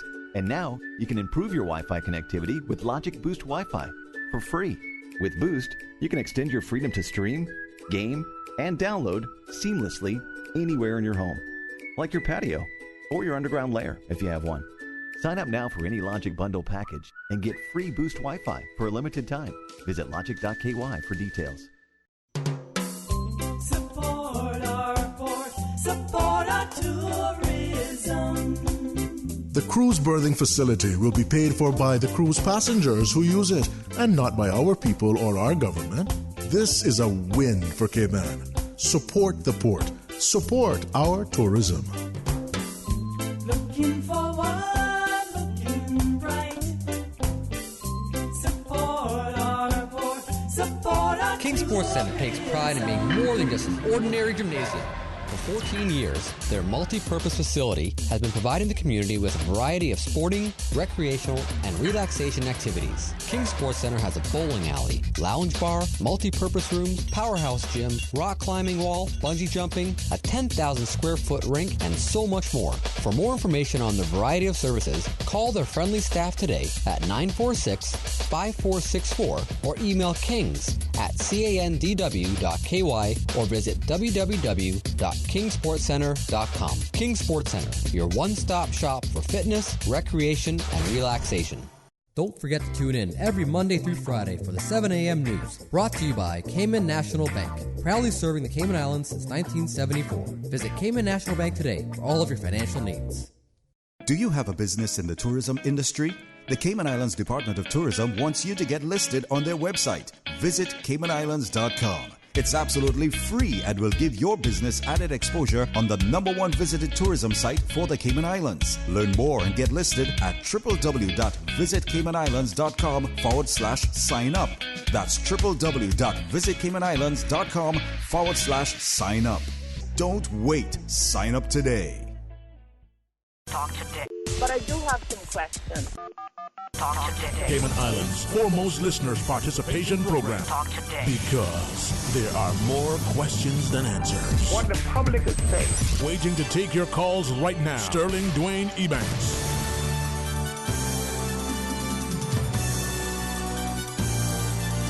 Hey, good afternoon and welcome back. Thank you so much for joining us as we talk about the proposed port project. Temporary Minister Austin Harris, Dave Miller. Not from the Dave Miller band, but Northside all the same. Just as famous though. Sean Ebanks and Tom McLean and Brady are our guests. Indeed. Hey, as we continue discussion, Honourable Minister. I want to thank the last caller for her questions and try to provide, I think, a simplified answer. But certainly in terms of port operations, it's not my area of expertise. That's why Mr. Miller and Mr. Ebanks can perhaps add to it. First of all, the removal of the upland development portion of the cruise port design was designed on purpose so as to not compete with Caymanian interests. Whether you're selling perfume or jewelry, whether you're selling Stinger City Tours or whatever, it is not to compete with business interests, with Caymanian business interests. But also expanding the footprint allows for greater efficiencies. We would like to see the efficiency channels improve so that those passengers who are coming off the ship with pre-booked tours can go through one lane, and those who have not made pre-bookings to go to another one. Because we anticipate we're going to have more passengers coming off the ship all at one time. They're not all going to be pre-booked. But we have to be able to ensure that that flow of people moves as efficiently as possible. So, if she's one of these that, have, private side businesses and don't go through the pre-booking, she will have better access to her customers than she presently does right now. So I hope that answers the question as it relates to her remarks. As it relates to transportation, I will say that there are legitimate questions in terms of, what Hawkesbury Bay will look like with the influx of, 20, 25,000 new passengers on a daily basis. And we have a broad team looking at the transportation plan, not only the transportation or the transition of the cruise passenger from the ship to the shore, but also what happens on the shore side. We've got the Georgetown Revitalization Team led by Mr. Colin Lumsden. We have the NRA looking, of course, at the road network. And we also have the Port Authority, obviously looking from the standpoint of the efficiencies on the port side of things. And I think those three entities, combined, of course, with the stakeholders and the operators, will come up with a plan that can efficiently transport people safely from ship to shore and back on the ship again. Mr. Miller? Yeah, I just wanted to recognize that I recognize that voice. And that person was on our board at the Land and Sea Co-op.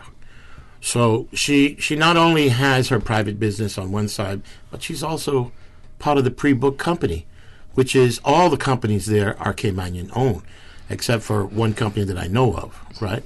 But we are separated. You can't have people in the private area or the independent taxis that are not doing pre-book that day or who don't do it at all come with their sign in front of a person who has bought a ticket from off the ship and go, would you like to go to the beach? Would you like to do an island tour? I mean, that's total chaos. It's unruly. I mean, it's disrespectful. And I mean, they are the customers from the ship, and the ship should have their section, and we should have an independent side section. So as Mr. Austin is saying, in the plan, they're going to separate that so we don't have that issue. Because you can imagine, you're talking to a customer, I'm going to do this trip, and I'm going to do it less than you. You already bought the ticket that's on board the ship, and it's a higher price. Of course, you're going to feel like you're being ripped off. Is that what we're going to say to the customers of the ship? You're ripping the people off. You should only go with us. So then why would the ship come here? They're coming here to make money. They're coming here to do a business. And so they get their piece of the pie, and we get our piece of the pie. So it should be separated from that. And that's why they pushed it back, because it was getting ridiculous. But I hope that the outside members of the people who are on the outside of the gates will join us on the inside of the gates. Because don't forget now, those people on the outside will cut the prices too. So then you've got, two other groups that are fighting against each other from the outside. And that is really where they lose a lot of business. It's not for the pre-book. Because when pre-book is good, the independents do good. Yeah, that I know. And to add to that, what she mentioned about the carnival had got lines for us to not cross. And that is not absolutely true. What has happened, Port Authority have put those lines there. We're trying to organize with the little space that we do have. We're trying to organize what Austin was just saying, trying to organize the pre-books from the non-pre-books. There's people coming that's been booked online, so that's another little kettle of different fish again. And all of these people funnel through the same area, so we're trying to organize the port. Part of the problem is now is the lack of space that we do have. The ports are, as Ms. Donna said earlier, they've reached their structural age, their hour capacity. Mm-hmm. They've now outgrown their capacity. And all of this is reasons why we need a new port facility. We talked about the stayover and the cruise ship passengers. We need a balance of all two. Our tourism industry is only as vibrant as it is because we have all two. And less of any of the two that we have is going to hurt us all. But we do have to recognize that and I'm sure the caller knows this as well. In the hotel sector, there is not so many Caymanians employed there. There are more Caymanians that depend on the cruise industry. Right. Okay? And obviously we want to protect, government responsibility is to protect Caymanian jobs, not so much the work permit job, because these same people call in when we have the shows about work permits and employment and stuff. That's also another big complaint from some of these same callers. So what are we telling our government, that they must protect the work permit jobs versus the local jobs? All jobs matter. Don't get me wrong. I'm not saying that the permit jobs are not needed. Obviously they're needed, but we have to differentiate between the two, and we have to have priority. We have to have our people have to be first. Yeah, mm-hmm. And I'm sure Ms. Grenelly would agree with that. And I also want to ask her, Ms. Grenelly, if you get any more passengers than any less passengers than you're getting now, would you be able to survive with your father, your brother, your sisters, everybody, your whole family is in that business, and we all depend on cruise ship passengers. Would you be able to survive if we have less than what we're having now? And I'm sure your answer is no, you won't be able to survive. And that's the reason why we need this cruise ship berthing facility. It's going to give us more numbers, give us more opportunities, where we may just have one boat now, but maybe we can, with extra business, we could probably get a loan and get another boat and get more business. Right. So this is how we have to look at things. We can't be going into this with horse blinders on. We need to take the horse blinders off and see the big picture. And, the environment is very dear to all of us. Miss Gwendoline, Dave, myself, all of us. None of us are seeking to have the environment destroyed. We use the environment to that complements our business, all right?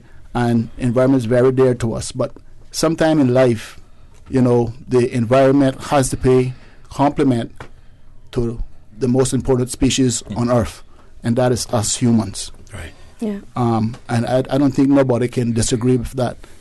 I don't see, there's no coral sandwiches. I can't take coral to go and pay my loan. None of us can.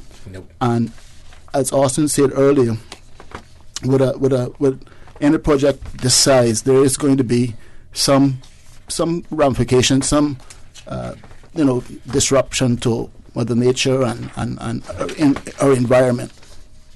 But the two have to go hand in hand sometime. And like I said, the most important species here is us. Yeah. Yeah. All right. A couple other callers online. Yeah, I just wanted Ms. Dawn, to add a little bit to what Sean said. We currently generate economic revenue of about 21 to 27 million a year, with 2.1 million in cruise ship passengers as of September last year. So the cruise berthing could increase that by 700,000 a year. And we believe that the cruise passengers would then translate a bit to stay over tourists, which we know spend twice as much. So the NTP was released not long ago, and it points to the redevelopment of the cruise port as a necessity. And they also aim and said that the increased destination competitiveness and bolster luxury brand, and it identified the vision of protecting the environment and ensuring the socio-cultural, economic, and environmental sustainability. So to add to what Sean said, it's all of our aim to benefit the economy of the Cayman Islands and to strengthen the tourism industry. And we agree that we have to strive to protect marine environment and educate our people and visitors, because we have to value our natural assets. And that's all of our passion here. I mean, as Caymanians, we want to protect our environment, but we also want to be able to be competitive in the tourism industry, and we want to be able to bring more revenue in to increase our small businesses and give our people a level playing field. Yeah, and just to add a little bit more to that again, I've heard people from the other side mention, where are we going to put all of these people? And like I said, it's not about necessarily all about getting more people, but better quality people. But in terms of the little extra that would come with it, the only attractions that is really overcrowded is Stingray City at certain times. Turtle Farm could take a lot more passengers. The dolphin people could do with more. Right. Pedro, St. James, all of these places are not overcrowded. Right. Also, we have to remember that we have a whole island here. It's not just from Georgetown down to 7 Mile Beach. And we've been pushing this Go East initiative for how many years? I don't know. Yep. Nothing has gone east. Nope. Okay? Because it doesn't work with the dynamics now of the current cruise operation. It does, there's not enough time and all this kind of thing. There's people on that side of the island, Bordentown, North Side, East End, they're looking for opportunities. They're unemployed up there as well. This is going to bring opportunity for them. This is going to allow us to send tours that way. People up there can start their little craft markets. They can do all kind of stuff. Just touch ladies that does a touch up there. They have no one to set a tour currently. But this, they will have that opportunity. And we need to make sure that the tourism spreads out. Cayman Islands, to me, personally, I don't feel like I'm on the island unless I go east end, north side, and Bordentown.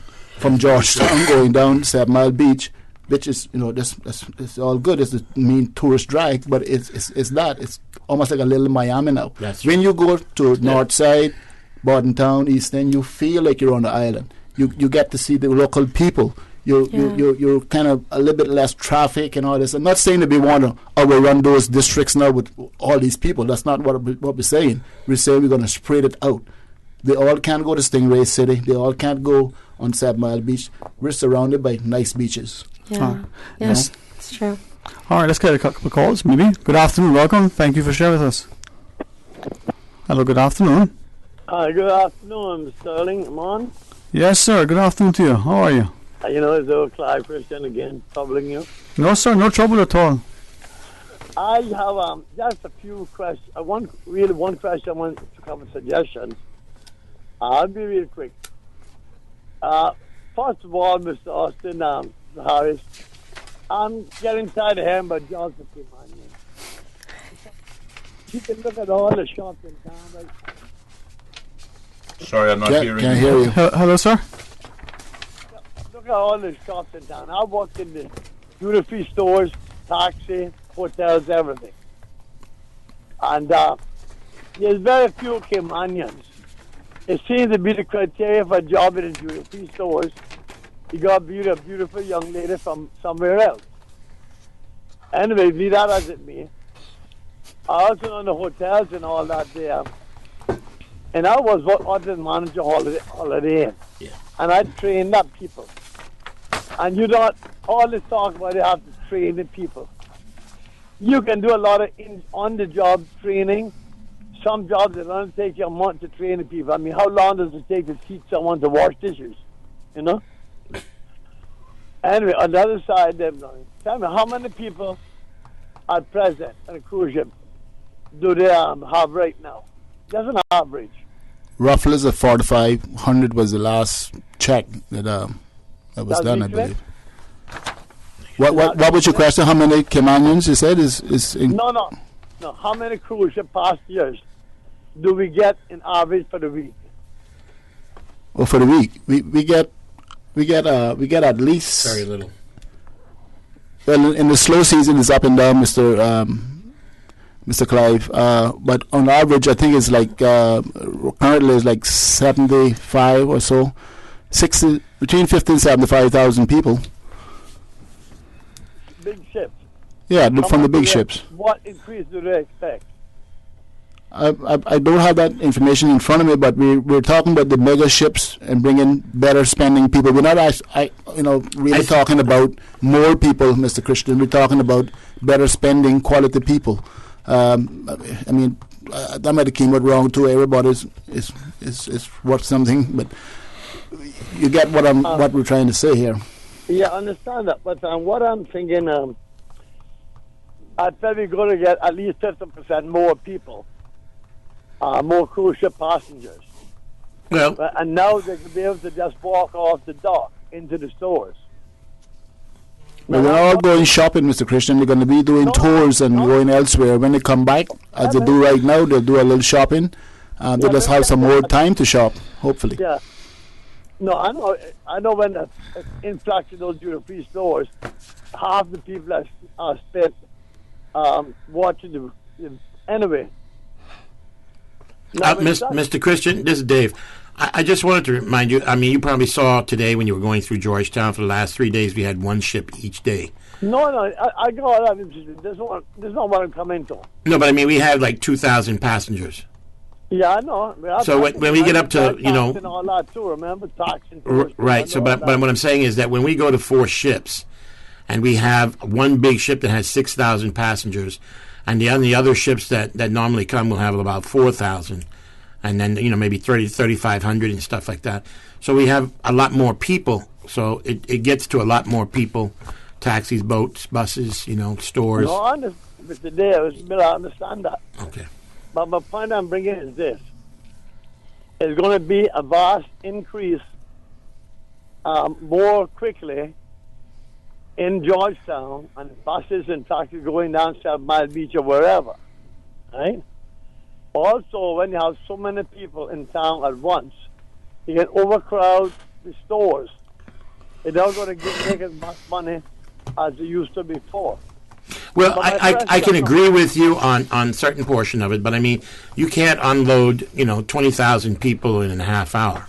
What you're going to do is have a steady stream of people, and then you're going to have 150 vehicles that are going to be taking people to the beach or to the Stingray City or to Pedro St. James. So, when you add 150 buses times 30 people, that's a lot of people that are not going into town. So, are they going to issue more tax license? That's right. Well, yes, that's what they're talking about. I can't get a license. Oh, well, I don't know what the reasoning on that. I'm not involved with that, but I can tell you that, there will be more people that are getting into this business. We're already seeing it now. We had 30 buses. We now have 46. By the big buses controlled by foreign nationals. Or No. The ones that are in the line are all Caymanians. All Caymanians. But, okay. To get the license, you have to be Caymanian, Mr. Christian. Right. And there's a moratorium on taxis because the infrastructure can't allow any more taxis until we get more business. Right. So that's why you can't get a taxi. I've been in tax. I was driving tax from 20-odd years before they had tax license. Okay. But All right, sir. and boil and all that. Mr. Christian, respectfully, and gents and Ms. Dawn as well. Let's just pause now and take a break for news. We'll come back, take more calls. You guys can continue to share with us. Please stay tuned for Talk Today. Follow Radio Cayman on Twitter. All the latest information, breaking news, community events, and more. Follow us at twitter.com/Radio Cayman. Radio Cayman.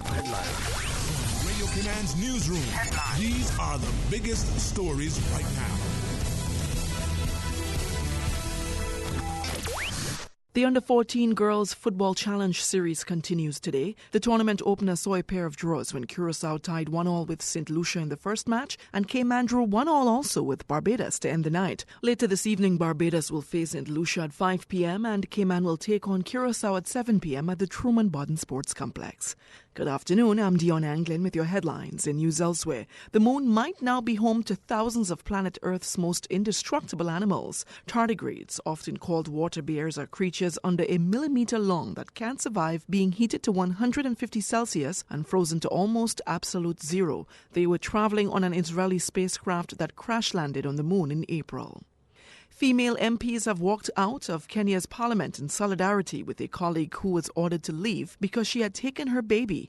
Zalika Hassan said she had brought her 5-month-old baby with her to work because of a domestic emergency and that parliament didn't have a creche. A creche is a nursery. But according to House rules, strangers are not allowed into the chamber, including children. Some of her male colleagues described her actions as shameful.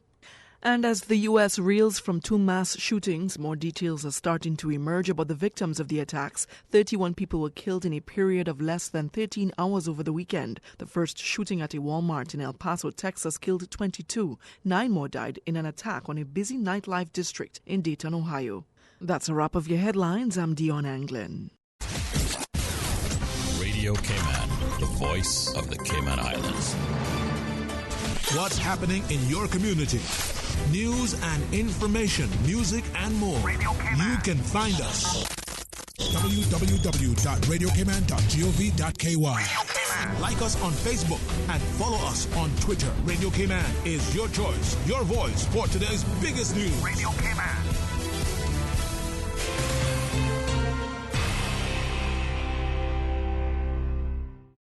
Gym tonight? I have another test today. Wow. For somebody who isn't in school, you've had a lot of tests this week. Well, That Motors is giving out fresh baked cookies to customers who test drive SUVs this month. And since I haven't decided what to buy, I'm just test driving each one to see what I like best. You better test drive that to the gym and back, especially with all those free cookies you're getting from Vamped.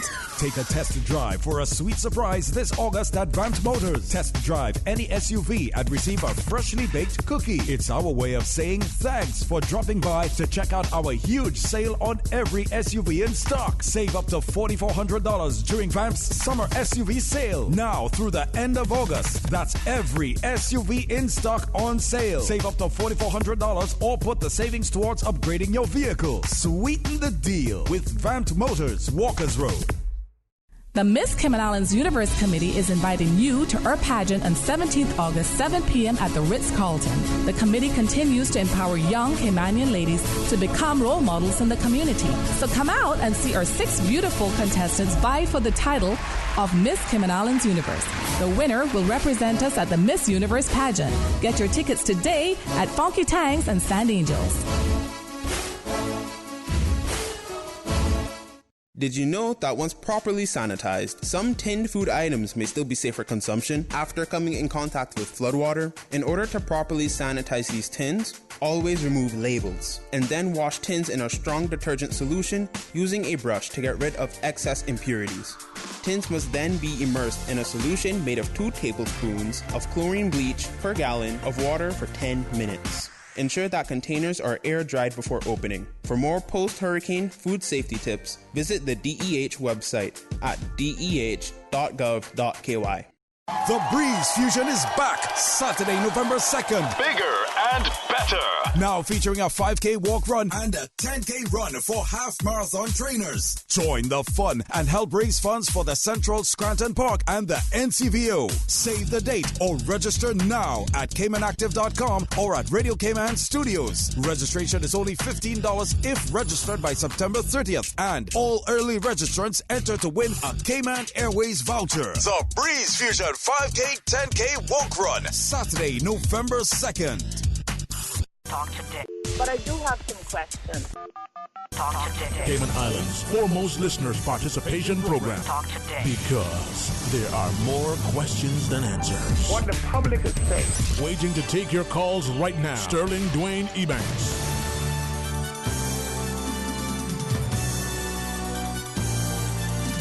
Hey, good afternoon and welcome back to Talk Today. Thank you for joining us as we talk about the proposed port project. Temporary Minister Mr. Austin Harris, Dave Miller, Sean Ebanks, and Dawn McLean Brady are our guests. A lot to talk about, a few callers to engage as well. Sure. Let's go to the callers. Absolutely. Hey, flip a coin. Good afternoon, welcome. You're on Talk Today. Good afternoon, how are you? Alright, man. Good to hear from you, man. Yes, sir. Good afternoon to the guest. Good afternoon to you, sir. Thank you for your call. Good afternoon, sir. Mr. Dwayne. Yes, sir. It sounds so good I can't believe it now, brother. That's true. That's true. Yeah. For real. But I got one question for you. With this increase in people, you gonna revitalize Georgetown first, or you gonna build a dock first? Because those people gotta go to the bathroom and gotta go check themselves in. You know, what are you gonna make them do? You gonna make them spread out on the street, or what are they gonna do? Honestly, caller, I think that's going to have to be a simultaneous exercise and an ongoing exercise.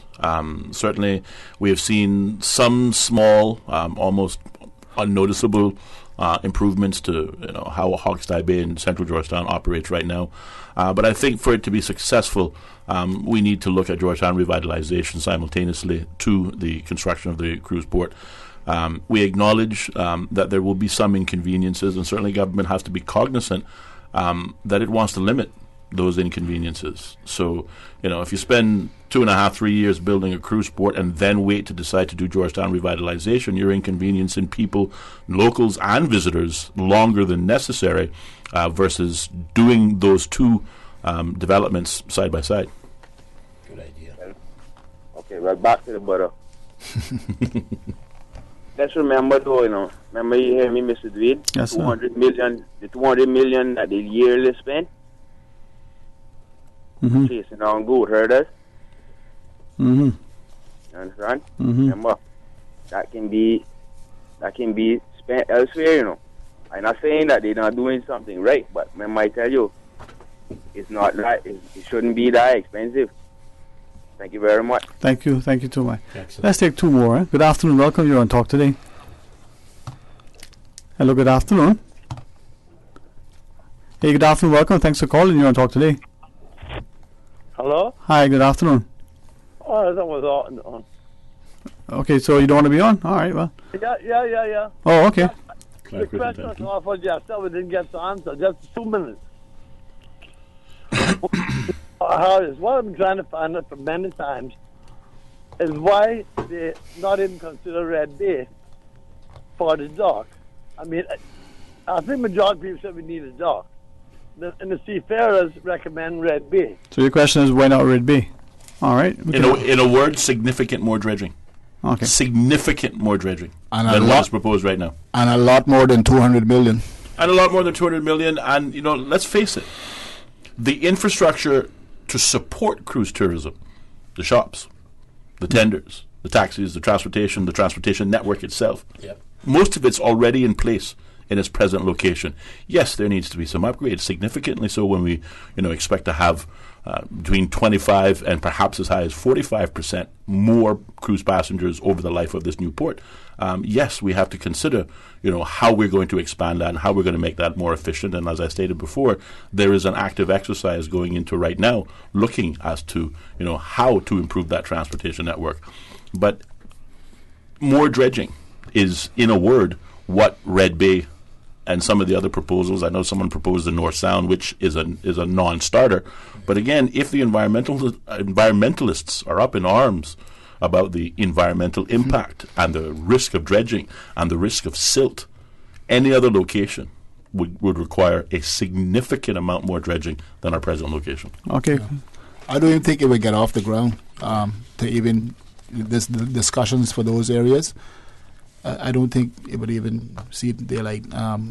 Inside the reef, there is 6 to 7 feet of water inside the Red Bay area, inside the reef, which is where which most people would like to see it. Yes, a safer harbor and more, durable and workable 365 days a year, unless you got a hurricane.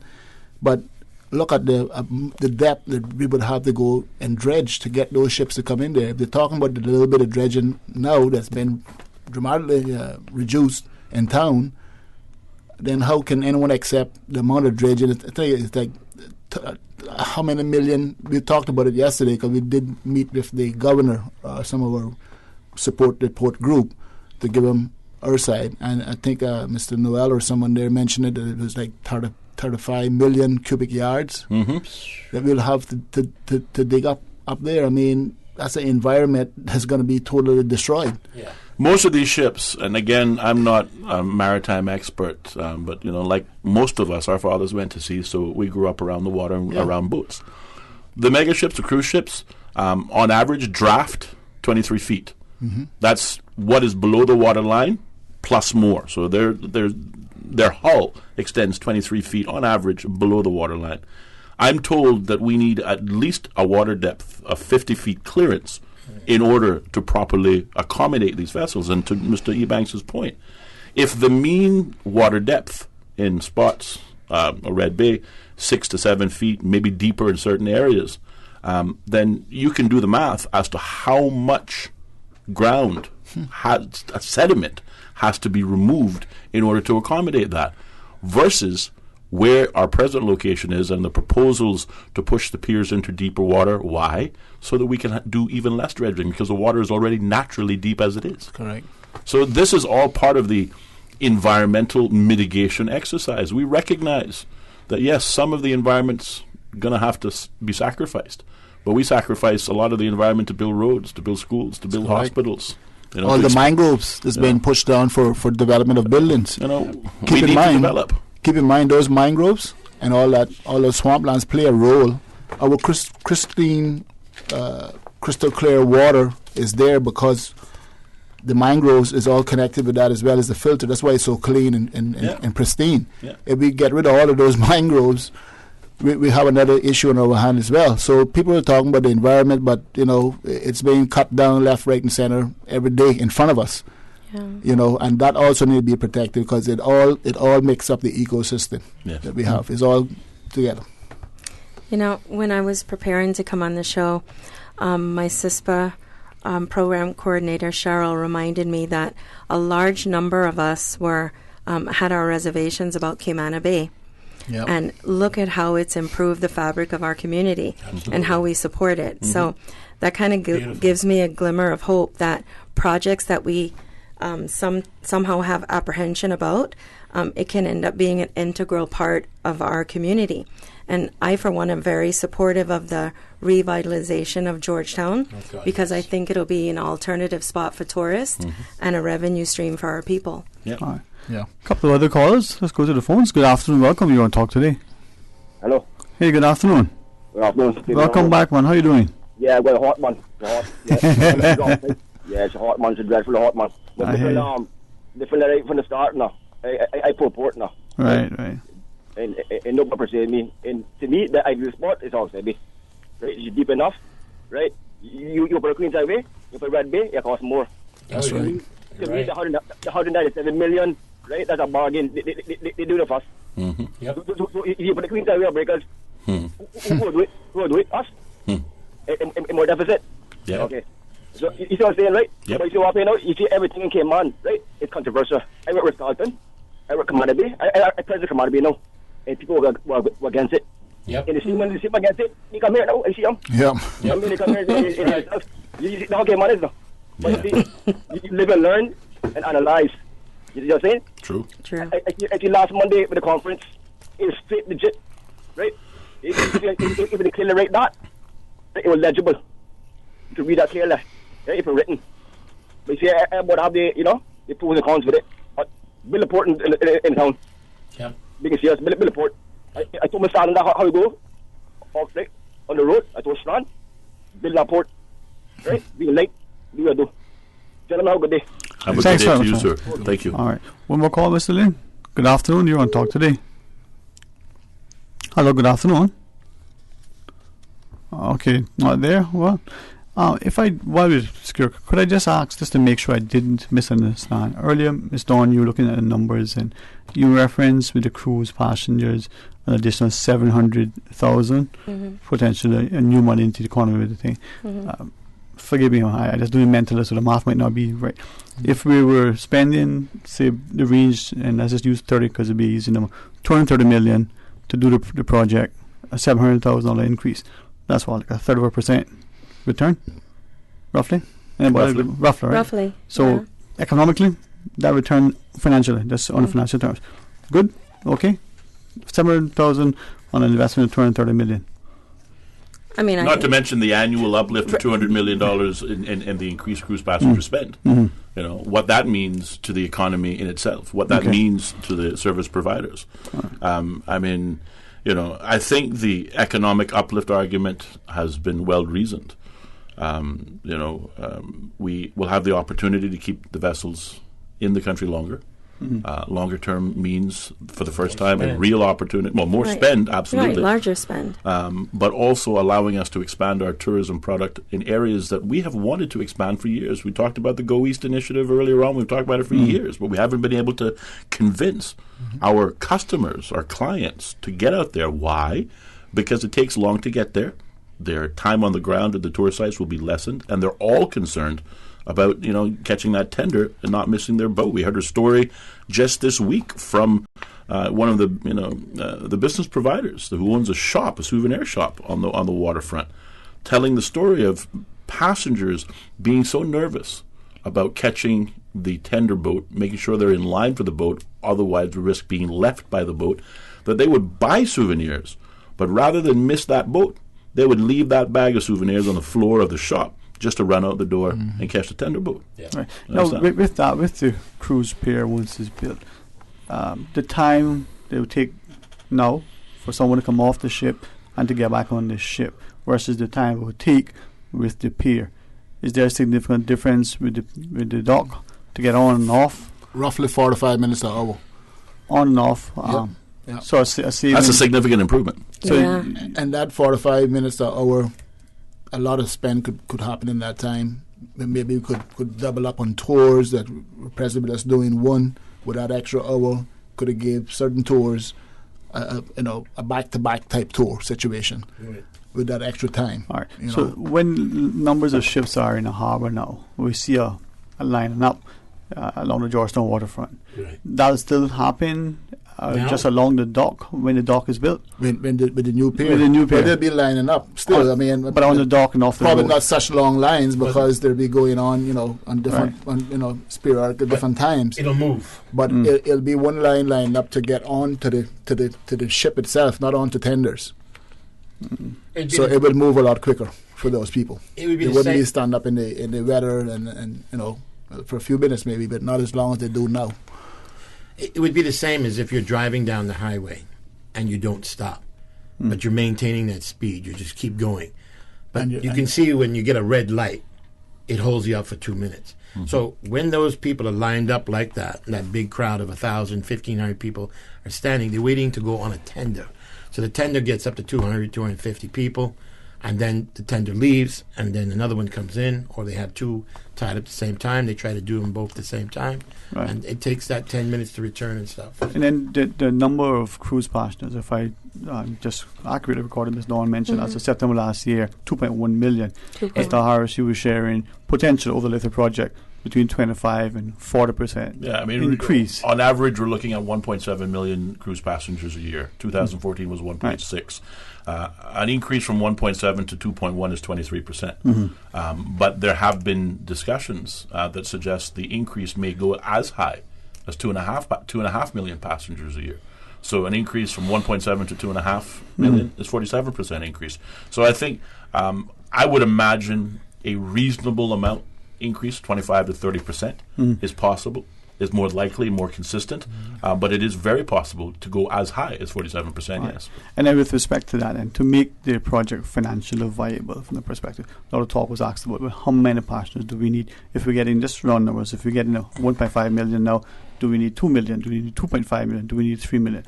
Just for edification. I think in terms of the timeline, the 25-year timeline, if not sooner, the 25% increase of 2.1 million is a target that I think we're shooting for on an annual basis. But as has been repeatedly stated, because the cruise partners, the two major partners, Royal and Carnival, are the ones developing the port, it is first in their best interest to make sure the port has customers, because that's how they're going to get their return on investment. Secondly, though, if there are lulls, as there are in any market, then the country won't come out of pocket to meet any shortfall.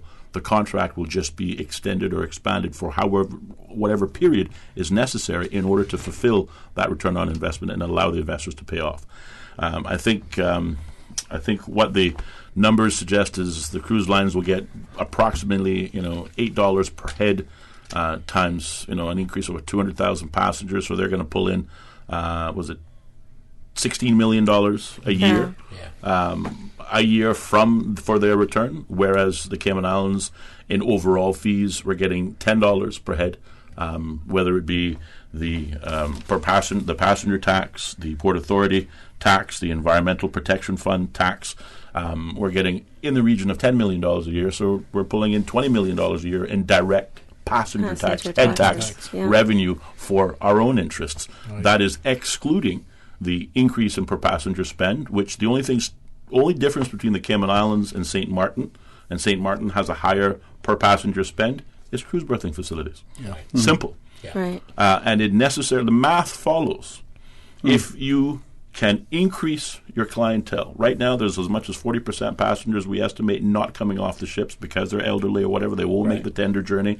Who buys souvenirs and knickknacks? Not the 23-year-olds and the 30-year-olds, but the grandpas and the grandmas. Right. They're buying for the grandchildren and the great-grandchildren and the family. When you have that particular buying market not even getting off the ship, Houston, we have a problem. Yeah. So we're seeking to address that, plus the obviously overflow of the increase in annual numbers. Right. Now, with that, if we could ask, Carnival being one of the companies that are going to be partnering as the Vital Island Group, I think, Sean, you referenced earlier that the Carnival cruisers probably tend to be the lower Spain. Some of their ships. Some of their older ships. Right. And then we understand from the Honourable Deputy Premier that there's going to be a system whereby the Carnivals and the Royal Caribbean who are contributing to the finance of the project get sort of preference at docking, whatever that schedule, whatever that formula is. One Royal Caribbean, one Carnival, one MSC, and one Disney. All right. So you have 2 spaces on each dock. All right. I wanted to just mention this to you because a lot of people mentioned it when they were arguing back and forth. We can't handle 20,000 people in town. And I want to understand this now. Is as we are revitalizing the Georgetown area. Remember, right now, all we're using is basically Harbor Drive for shopping. It's only Cardinal Avenue that has some stores and shops. So we're not using that much on 4th Street. We're not using Albert Patton Road. We're not using these other places. So as they revitalize this town, you will open up more stores and more shops on the 2nd and 3rd streets. So that 20,000 people will not be a lot of people when they flow into the town actual section. But right now, it's really just one street. And they'll have more time to shop because they'll have less time waiting in line to get on the tender. Right. So they'll have more time to spread out in Georgetown Central and all areas of Georgetown. Yeah. All right, Mr. Harris, if we could, I was just trying to find where I referenced this earlier, but if you could ask in relation to the Supporter Tourism website, there were some who would express a concern that there was a post in there where they would say, for those who don't want to be a part of the verification process, go to the elections office and have your name removed from the list. Any comments on that, sir? Yeah, no, well, listen, as I stated before, people signed the petition, the referendum petition, for varying reasons. Some signed because they didn't support a port at all. Others signed because they supported cruise berthing, but not in that location. Right. A great many others signed because, and again, some of the key spokespersons who have been cruise port supporters in the past, and that's a matter of record, have gone on record saying it's not that I oppose cruise berthing or the need for it, I just want more information. Right. In the 10 months that the CPR program was out gathering signatures, they were asking questions that could not be answered by the government because it was considered commercially sensitive, because we hadn't arrived at a preferred bidder. Other than those questions, every single publication that has been written about the cruise port since 2003 has been available in the public domain vis-a-vis the Support Our Tourism website. The government has been 1,000% transparent. Now, obviously, since the announcement of the preferred bidder and the opportunity to answer a number of significant, and let me say again, legitimate questions, we certainly are catering to those persons, and we've had feedback from a great many people who were in that category of signing the petition because they needed more information. In the course of the last few weeks, that information has been published in a variety of forms. Those persons are now saying, well, I've got the information. Though the government has now finally answered the questions that led me to sign the petition in the first place. And they said, so what do I do now in terms of my signature that's already on that petition? Well, the answer is simple. The elections office is in a verification process right now. If you feel that you've gotten the information that you needed, that you didn't have whenever you signed the petition, simply say to the elections office, I signed, but I signed for lack of information. That information has been provided to me. Please remove my name. It's as simple as that. They can either wait till the surveyors come to their house, or they can go to the elections office and ask for their name to be removed. Any concerns then that potential could send the wrong message in relation to government interference with the democratic process? Absolutely not. All right. Absolutely not. Again, for the stated reasons as I've outlined. Persons signed the petition for varying reasons. For those in particular that signed because they did not have their questions answered.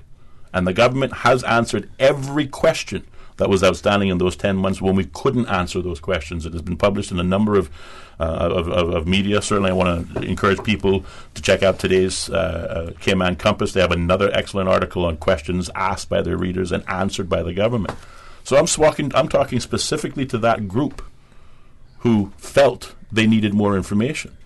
I believe the government and our partners have sufficiently answered those questions, every outstanding one, and certainly to date on this program, there hasn't been a question that's come across the desk that we haven't been unable to answer. So that's even more transparency.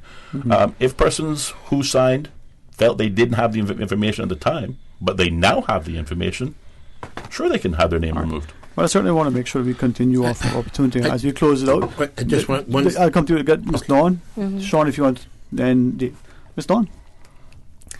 So I guess just in wrapping up, CISPA supports the port redevelopment project for the reasons stated, that we feel it will increase jobs. We feel that it will create revenue for small businesses. We feel that the revitalization of Georgetown will give an option to tourists to shop there in addition to Cayman Bay. And we feel that it'll allow us a reduction in paying fees as they improve the cargo facility. So I support what Austin said. If you have any more questions, now is the time to ask.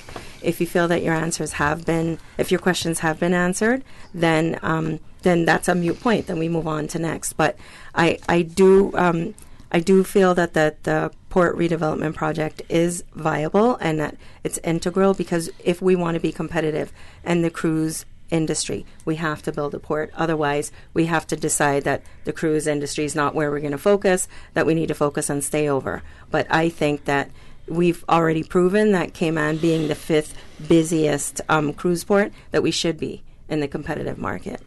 Sean? Yeah. I just want to say that, and thank you again, Dwayne, for allowing us the airtime. I just want to let people know that without this port, that it's not a bright future for many Caymanians. And like I said, I'm talking from my little business, and the amount of people that I represent is a lot of us in this thing that stand a chance of losing their business and their homes and everything else. We need to support government. They're doing their job. They're trying to secure and protect Caymanian jobs. We can't deny them of that fact. We need to support government. Go and get the real information. Stop listening to all of the experts on opinions. And maybe that's sometimes too, because like Austin said, I'm not an engineer, a marine biologist, or anything else. But I do know this cruise industry, and as I said earlier, their trend is shifting towards, the industry is changing, and if we don't keep up with it, we're going to lose out on it, And like I said, with reduced numbers, that doesn't just affect us as operators. That affects government. We reduce revenue, and that affects everybody on the island. No one wants to be taxed more. I don't want to pay no more for CUC. I don't want to pay no more for the groceries that I do now. I'm sure everybody can say the same thing. And we really need to back government with this project, and get the real information from the website. What the website's www.supportourtourism.com. Go to that. Go to your representatives. They should have the information for you as well, and use that as your guidance. None of these people that are calling in talking about all this stuff have spent the millions of dollars that government have spent to get the expertise, advice on this. You can look at the Richard Seymour report, which was done in collaboration with the Department of Environment in 2009 or whatever, and that clearly states that the 7 Mile Beach, what causes beach erosion, and that pretty much is saying in conclusion that the piers will not, make us lose over 7 Mile Beach. Right. Nobody wants that. None of us sitting here wants that either. And also we got to remember that the cruise ships would not be putting their billion-dollar assets in a place where it could not work.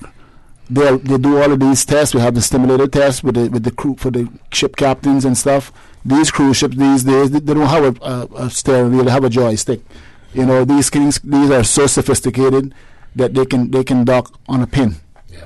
Or so I'm saying. So we really need to back government with this. We've been talking about this for far too long. We're the last Caribbean island to have piers.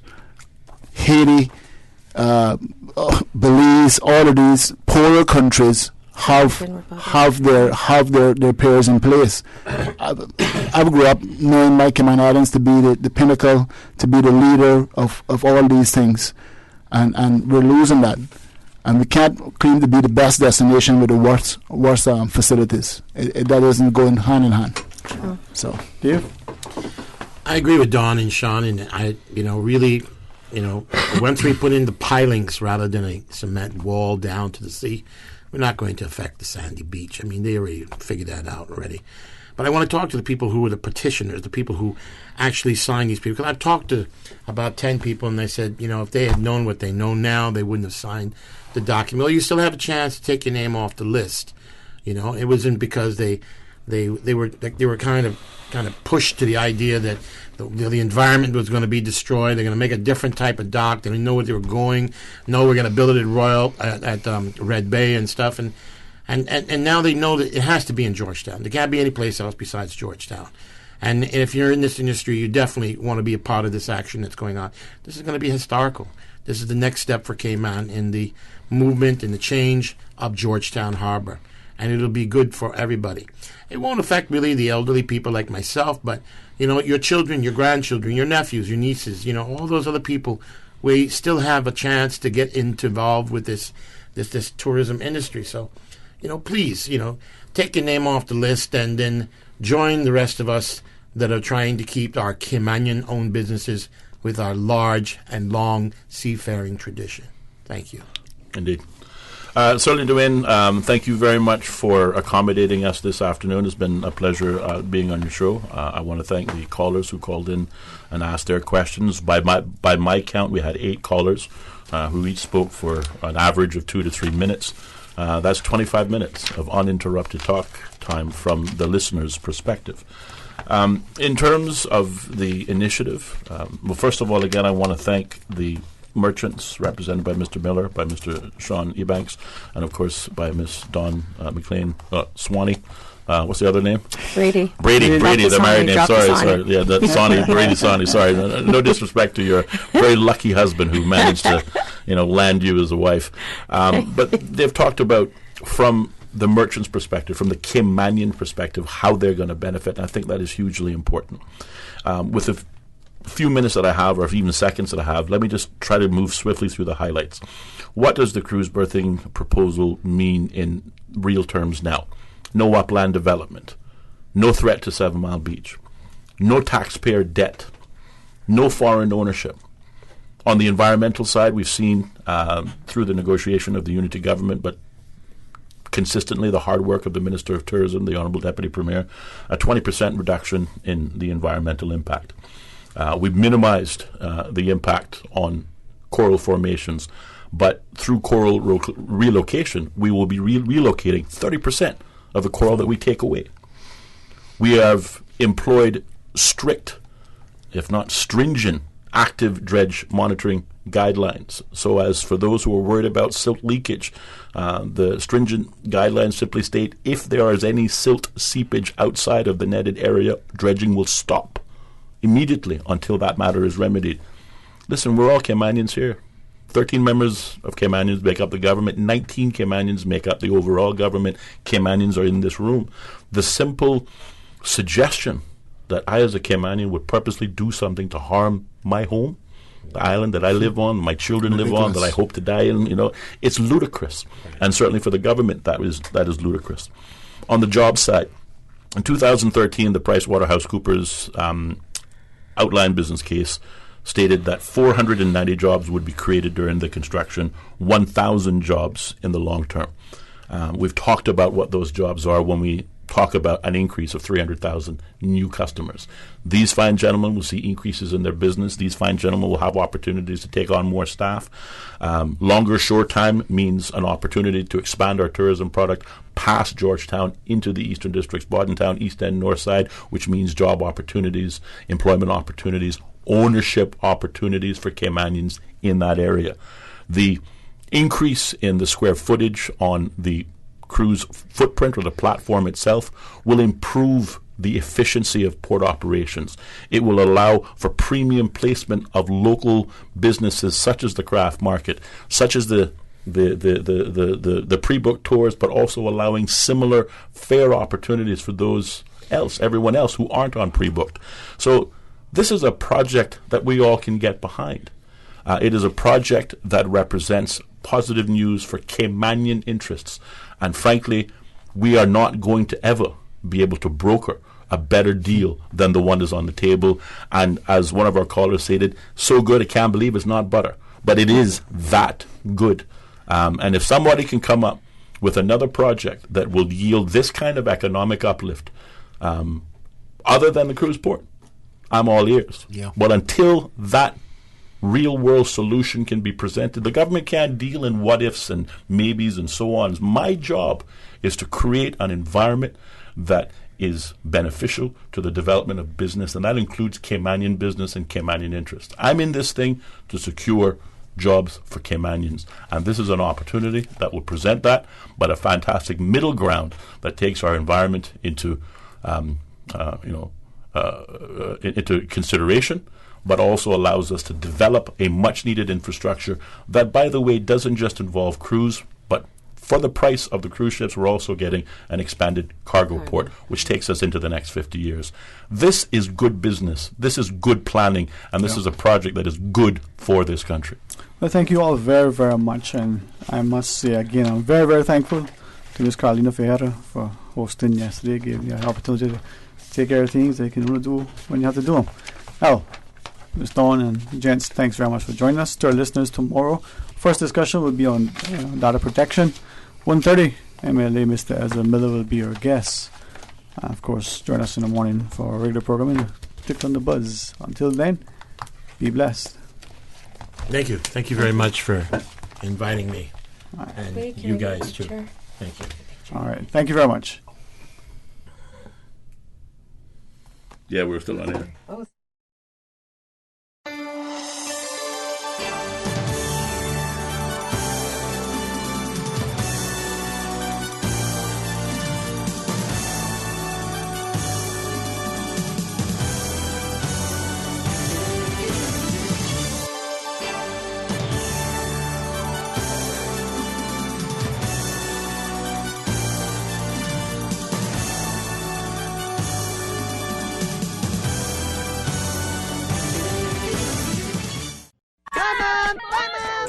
Hey, are those new glasses on Will? Yeah, we went to Optical Outlook. Wham, bam, easy exam.